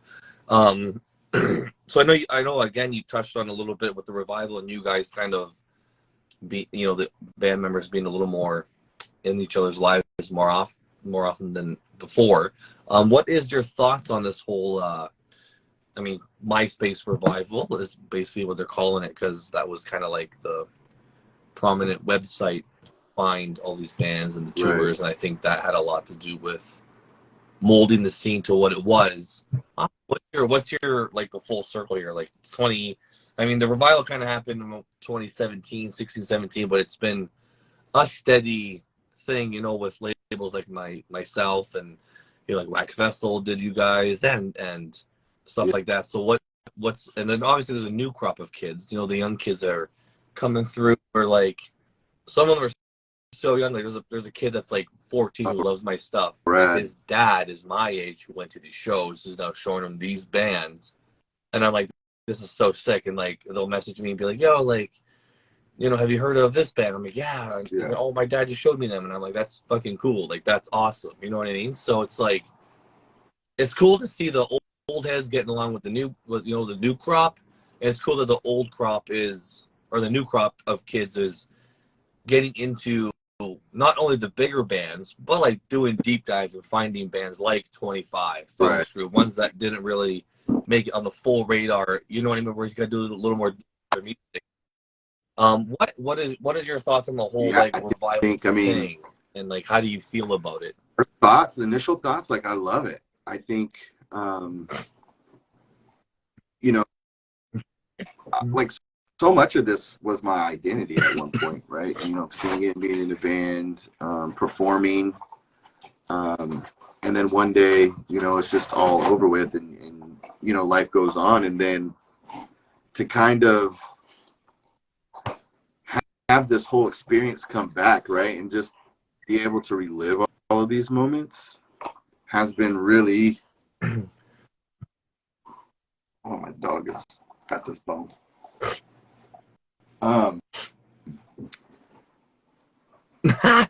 It's nothing that I would have ever imagined it being like. Like it's been so rewarding. And I love the fact that like I think now all these bands kind of have a way to kind of share that music again. Like even just having the ability to like put your music on like Spotify or Apple Music or these, you know what I mean? Like that shit wasn't around when we were bands, and right. So other than to be able to have like a way to just do that, like even without the fucking all the fancy re-releases and all that kind of shit, like just being able to throw your shit up there and be like, hey, you know what, like this existed, this was something, and kind of just stake your place in time and say carve it in the tree, I was here. I think it's beautiful, and I really am happy that out of all kind of the craziness that's happened and involved in how things are working out, like there's opportunities and ways for people to kind of think back and do that. Like I know my dad especially, right? Like my dad never had a chance to tour, so like he kind of lived that part of his life through me, and I have a way to kind of like my kids have seen me play in designs, but they hear a lot about Thumbscrew, and they know that Thumbscrew is a band, and they know that they know Poopy, and they know that was a thing, but now I get to leave something back for them to say, hey, you know what, like this is what I did, this is what I thought was fun, this is a little bit of my legacy, right? Not that it's Yeah. anything crazy or amazing, but like this is just something, a little piece that I could leave behind for my kids. So I love that, right? I love, but certainly Absolutely. to go 10, 15 years dormant, and then, you know, having all these people kind of reach back out, and it's like, damn, I haven't talked to you in 10 or 15 Boom. years, and now you have a family, or damn, you're doing this amazing work, or Yeah. you know, whatever the case, and then and just getting all that love, like, you know, it really makes all those hard days of, you know, flat tires and not eating and playing to empty crowds, like, Yeah. makes it all worth it, right?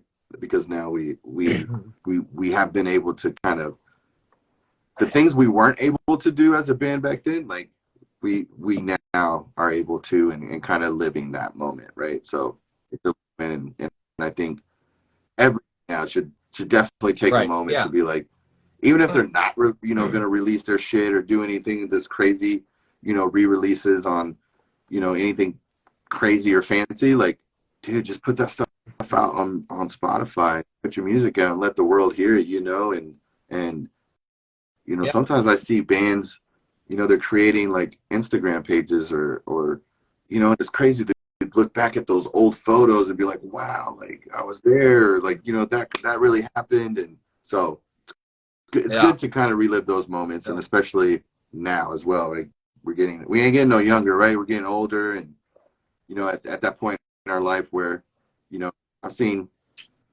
people that, you know, that are in our music videos or whatever, you know, they're no longer here with us today. And it's just like, you know, it's got to take that moment to appreciate like where we've been, you know, how far we've come, you know, and the things that we've been able to do. So it's been bright for sure.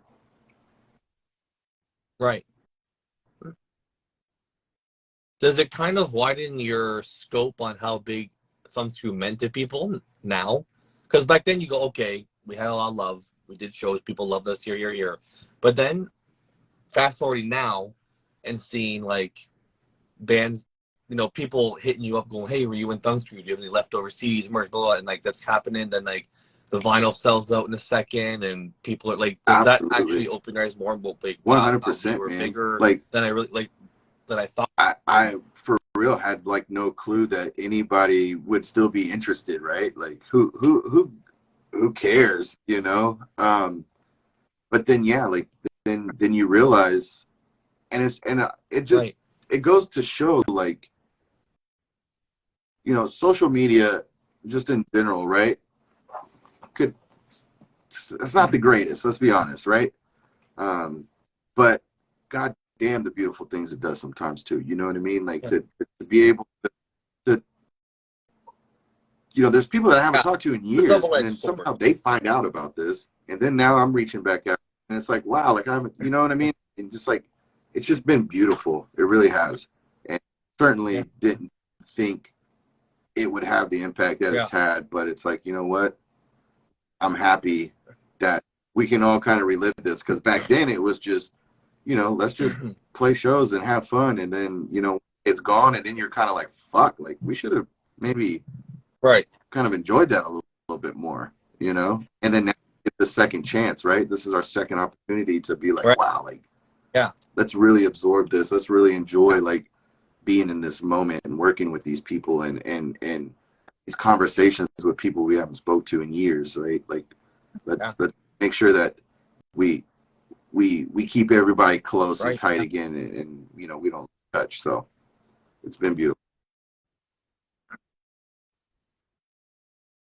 Yeah, it's like you're on the other side of the fence now. Where like you're not in it, you're kind of looking outside, because now you have an actual like you know, a job now, kids and stuff, and now you kind of sit on the sideline and be like, just look up, you know, just log in and be like, oh damn, like look at all the likes my announcement got for all these people that are hyped on my announcement for, you know, enlightenment, or I think that's what it's called, right? The whole, and like, you know what I mean? So it's like, even people that messaged me when I announced I'm interviewing you, like, oh shit, like, fuck yeah, like that's gonna be sick, like, and I was like, oh yeah, like, you know what I mean? So it's kind of cool to see it on the other side of the fence now for yourself, probably, where you don't have to be caught up in Yeah. it where you miss it, you can actually kind of absorb it and be like, holy shit, like, you know, like how much, like you guys probably sold so much Thumbscrew merch. Do you really think you're going to sell that much Thumbscrew merch through Wax Festival from, you know what I mean? Like, That's I'm the sure thing. there's Like, a you ton of know, merch it's, that's sold. Like, do you ever think, oh, wow, like, yeah, even the first never time, like,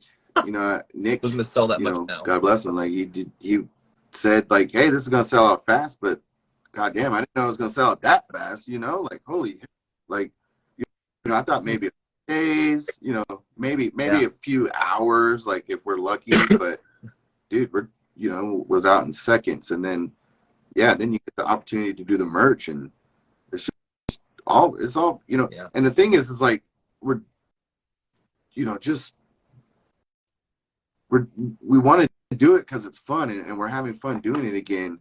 But then yeah, then you feel the reception that you get back from it, and it's like, holy, this is crazy, you know. And but so much love, you know. So Yeah. it's beautiful. That's the only thing I can say. Yeah. No, that's cool. That's what I a lot of bands find that, like, they're just like, wow, I like started this band. We didn't think anybody cared. Some people cared. And then it's like, you know, 15, 16, 17 years later, and you're like, nobody cared. Like, even when I reach Right. out to bands, I'm like, hey, you guys want to do CDs? They're like, merch, you know? They're like, what? Like, we've been dead for 12 years. No one's going to give a shit, blah, blah, blah. But I'm Right. like, I'm telling you, there's like a revival. And some people are out of the loop, you know what I mean? They're not really on social media.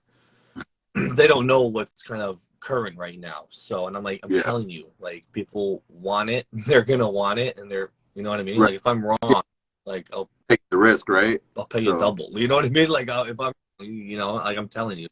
And Right. I mean, for me, and even with Wax Festival, like, the bands don't really lose anything. You're not paying anything. Exactly. So it's kind of like, if it flops and I sold one copy, it's me. You're not. It's not the band.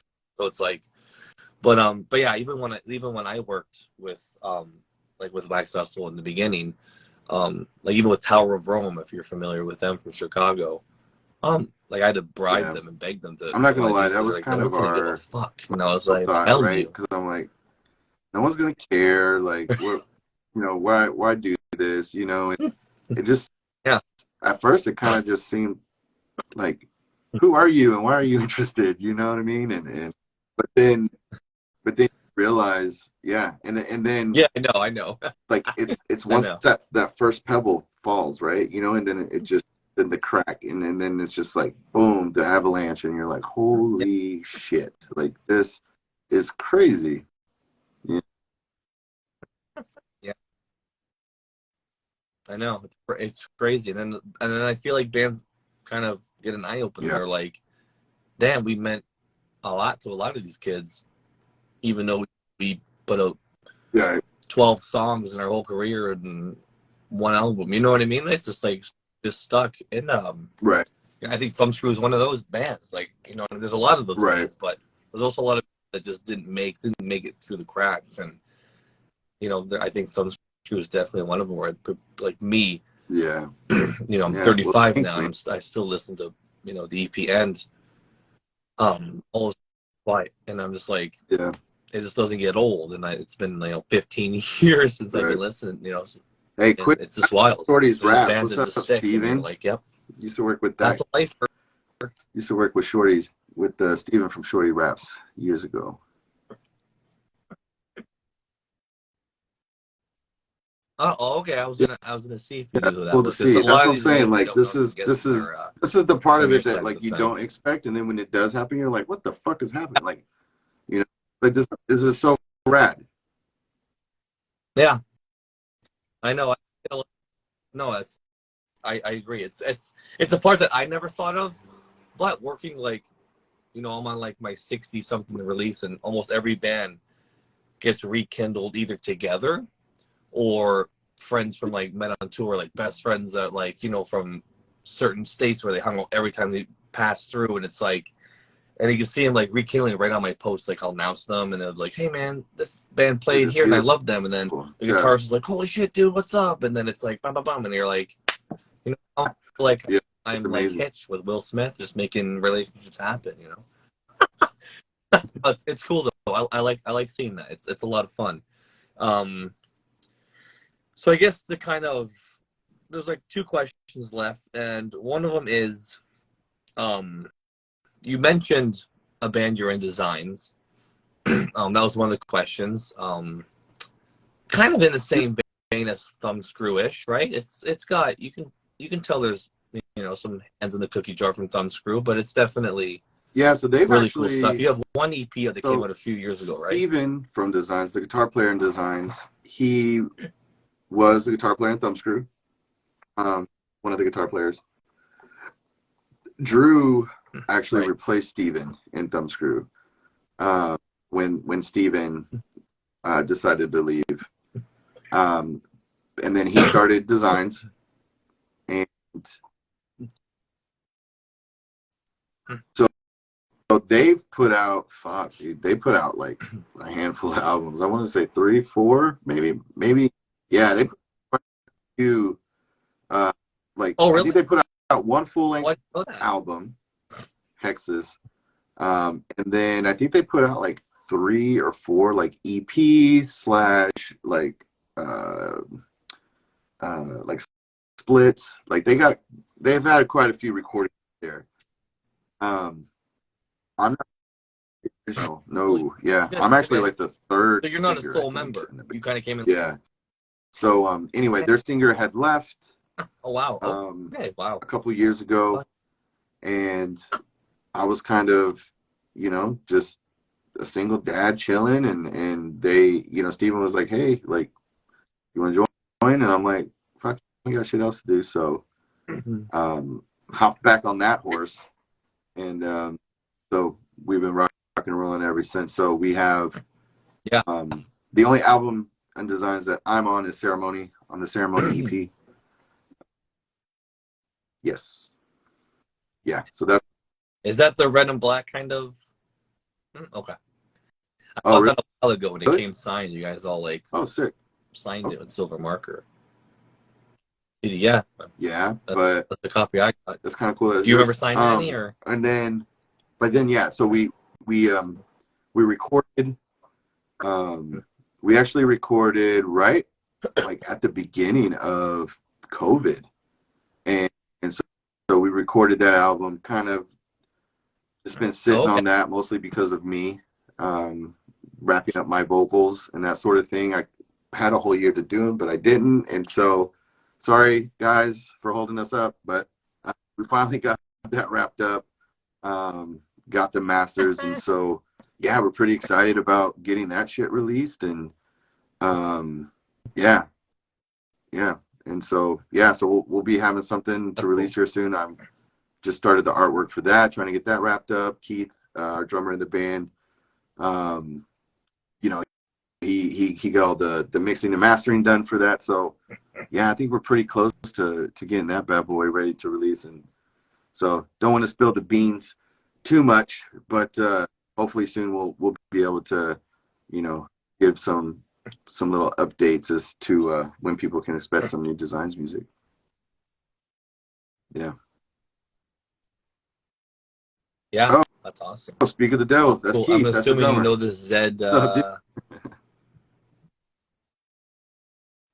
Okay, I think when he said you're a good playboy, I figured it's to your apology.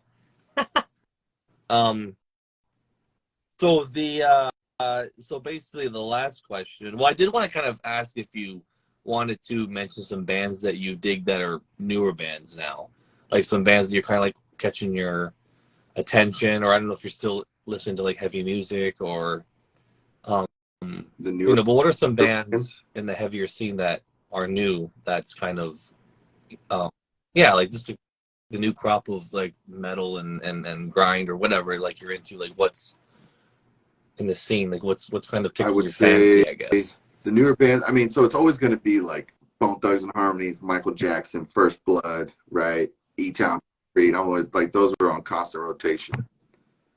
Yeah. I really love that band, Nothing Left. I don't even know if they're still a band. I think they are, but I love that band a lot. Of course, and Knock Loose, Pale Face, right? Really, I like that band. think a buddy of mine, Yeah. what is that other band? Spite, like them a lot. So Spite, yeah. Who? Oh, Yeah. Spite, yeah. Like the deathcore kind of band there. That the He is vocalist is pretty fucking crazy. good, Darius dude. or something, his vocalist name or something like that. But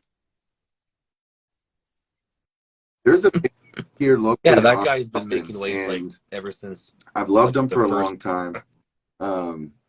And we just played with them this past weekend, but they're called Death Will Tremble, and that guy's vocals are just amazing.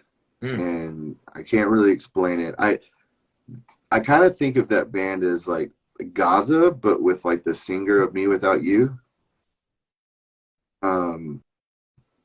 But his vocal presence is just That's like interesting.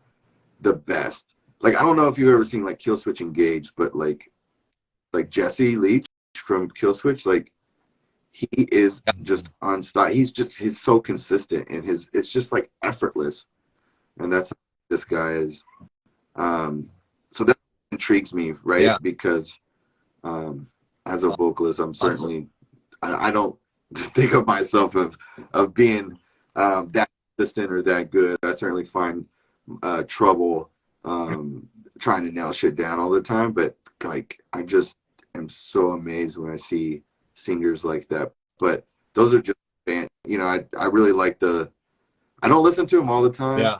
I got the new End and Cult Leader split, like that fucking but yeah, I mean, oh yeah, you can't go wrong with the classics either, right? Like Zayo, the Where Blood and Fire Brings Rest and Embodiment, those albums.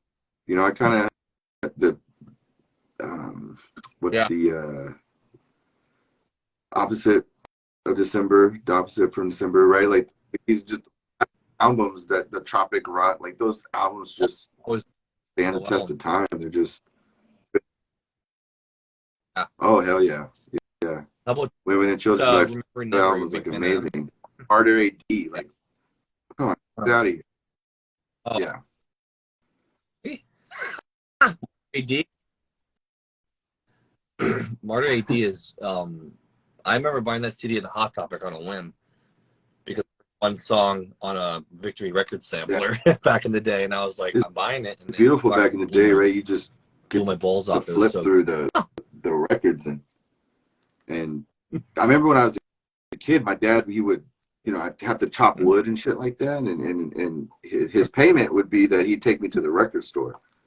And so, he'd take me go get one record or two records. That's cool. But I remember, I think there was just something about like the artwork and seeing the covers, and you never got to hear the album or anything like that, but just by the look and feel of the album, and kind of just like the way that it was packaged, kind of had a sense of like, is this going to be good or not? So that's always been something, just checking out the record, being like, yeah, grabbing it. And I think, what is a record that's really surprised? I think like Esocaris. I don't think I ever heard them before I bought the record, but I saw the album art.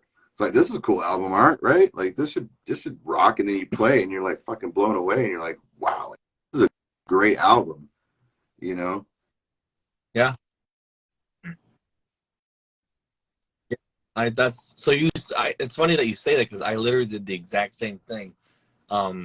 Every Friday, like in high school, I would get a $20 allowance, right? Like go with your friends at the mall, movies, whatever.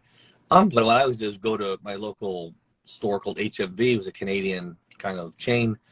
And I would buy either CDs that I knew were coming out, or if I didn't have anything, on the agenda that day, I would just buy some based off like the song titles and the artwork. And there was a few times, sure, I didn't like it, but there's some of my favorite bands to this day that I bought on a whim, solely off of artwork and song. And they're like, you know what I mean? Like the one that sticks out the most is like this Swedish emo band called Last Days of April. and Yeah. I bought their like third album called Angel Youth.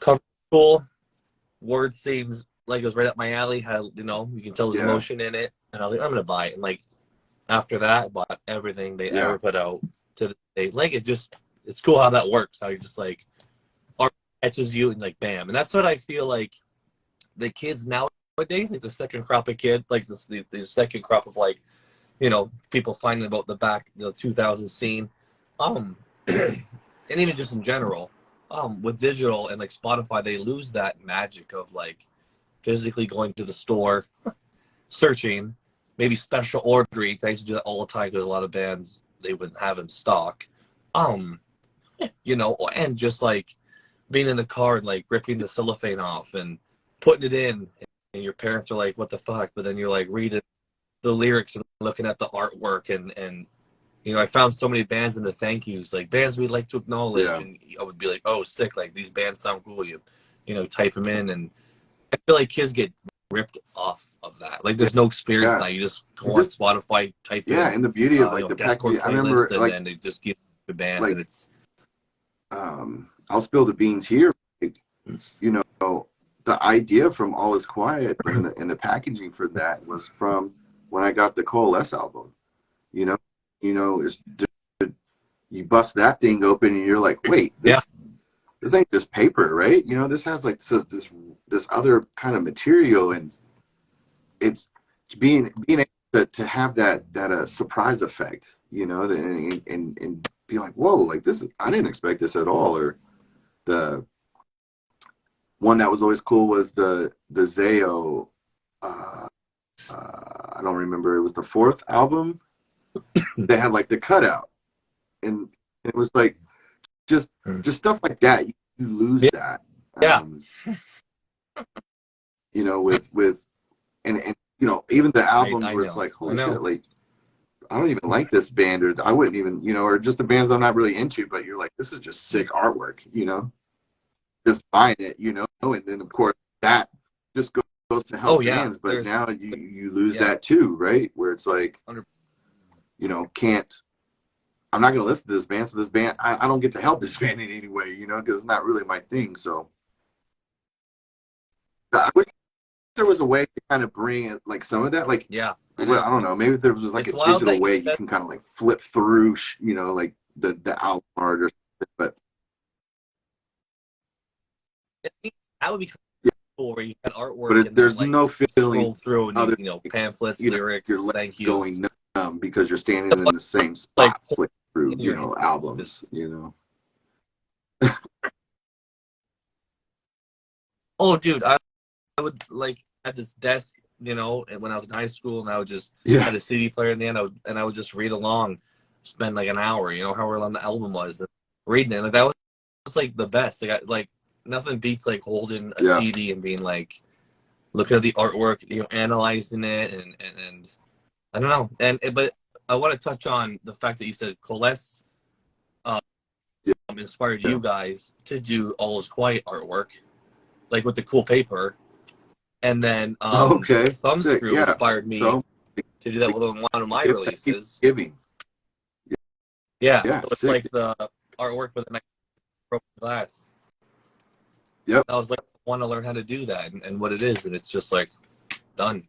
Right. So it's cool that it kind of went down that's the the beauty chain, of like, it, right? Just inspired. Go, I want to do that. So it opens your eyes to like, you can do so much with CDs if you actually think about it. You know what I mean? Like, especially with like those bands that had like the 3-inch CDs. I started using those too. Yeah, it's so cool. Like, oh wow. I know one off the top of my head is this one. I did this band here, but like the little. Oh, how cool! Little mini guy, and I put it in a DVD case. It's like a limited out of 30. I did, but it's just, it's and I a band's artwork like that I really like a lot, that I love, that I would cool love to kind of like do one day is them. I can't remember the album, but it was like everything was just black. It was like 20 sheets of just plain black paper. And I was just like, this is so fucking rad. Like, there's this thick booklet and there's nothing in it. Like, I just love that. It was Trap Them, but I don't What remember band was that? That almost rings a bell. I think it was Oh, yeah, maybe Metallica it was also Trap did Them. that, right? But I I think feel they had like stuff another in, band did like, that too, or it was something. they had like their lyrics and stuff in there, but this was just a booklet, just a plain black, just no content, no pictures, no like UV spots or Yeah, anything. It was just black, like 20 sheets.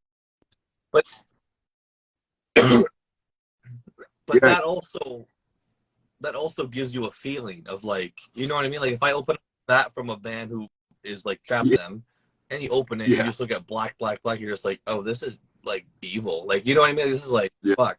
And you're like, it just sends a message without even saying anything, and you get it. You know what I mean? Like, yeah, it's cool. I try and find very unique things to do with as many releases as I do, because I feel like CDs are not as eye appealing as like when you pull out a record and it's like, crazy looking. So I feel like you gotta kind of make it look even more special. But yeah, I just feel like kids get ripped these days, and there's when I worked at a record store before COVID, there was definitely like young people coming to buy like records and CDs a little bit more so records, but I think most people are very into like digital Spotify, Yeah, I have to. I remember about my new truck, Bandcamp, like it stuff didn't like that. even And I'm come just with like, the man, CD player. Like,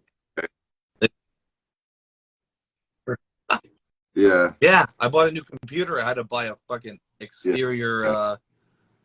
hard drive to rip my CDs onto my iTunes. I was like, it's wild.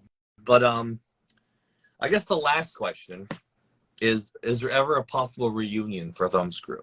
Especially now that you've kind of seen the love and this. Like, is there any? I'm sure there's been thoughts, but is there anything that's kind of Hopefully, for sure. I concrete, or is it mean, just kind of like let me put it an idea? this Or way. I think it's yeah, a matter of when, not if. It's a matter of when, not if. matter of what? So, yeah, we're Oh, okay. Oh, so it's like we're all in. gonna happen, just not We've know when. all talked about it. We all are down. So it's. I think it's a matter of when, not if. If we can That's cool. somehow figure out how to Right. facilitate and figure out all the logistics, it's gonna happen, like, for sure. Right. It I would don't know. obviously be I like a think tour or nothing, but like a couple reunion to shows, be local, determined. like I think I don't know. I think so. I okay. mean, I don't know anything at this point, but like if I had it my way, if I could fucking rub my fucking special lamp, I would want to do, get Kill the Client, and so some old bands that we played with that, you know yeah, and try to do like a reunion show with The them, network. and try to swing that. So that would Yeah, be that my would be wish list, right? And hopefully get like a film crew to like document that, or right. do like a little thing, maybe like a little YouTube live or some shit like that. But that would certainly be my wish. Would be to kind of get some of those older bands that we were homies with and we used to be down for, and just Yeah. yeah, It definitely would be harder to get multiple bands back together, and you know what yeah, I mean, as opposed to just you guys. But that idea is like wild. Like imagine something like a revival fest one day, yeah, just like yeah. I think like I would 10 love bands that to do haven't a been bill where together it in was like 20 us, years. 10 Crowns, Blood Ties, with all sincerity, and like rip a couple gigs in Texas, and just say, hey, you know what, this is it, we did it. We can all get our replacements and new kneecaps and yeah, and live the rest of our life happy. So New kneecaps. I mean, that would be yeah, wild. we're I gonna try to make it definitely happen. would I get a think second chance that at we can seeing do you it guys sooner live. than Yeah, like, yeah, that's I wild. Like mean, any new music too, or just kind of sticking to shows, I'm or you not can counting like, anything out. So I mean, who knows? if we can get, you know, like Drew lives in Okay. California, Derek's in San Antonio, but he's, you know, he's been in the Air Force Right. since he left Thumbscrew. It's in Ohio. So if we could somehow, again, like I said, like facilitate and get everybody here into a room so we can jam, who knows what's going to happen. Yeah. I mean, even bands now, they don't have to be in the same state and they write, but I Yeah. know it's more maybe chemistry and stuff of being together in a room together, but no, that's cool. That's exciting. I know a lot of bands that are getting back, especially when they see the revival or see how well like the Yeah. vinyls and CDs are, you know, the response to them, and they kind of go, oh, like shit, you know what I mean? They're kind of Yeah. like, should we Hopefully get back sooner than together, later, or man. you know what I mean, do a But show? we'll see. So, that's cool. That would definitely.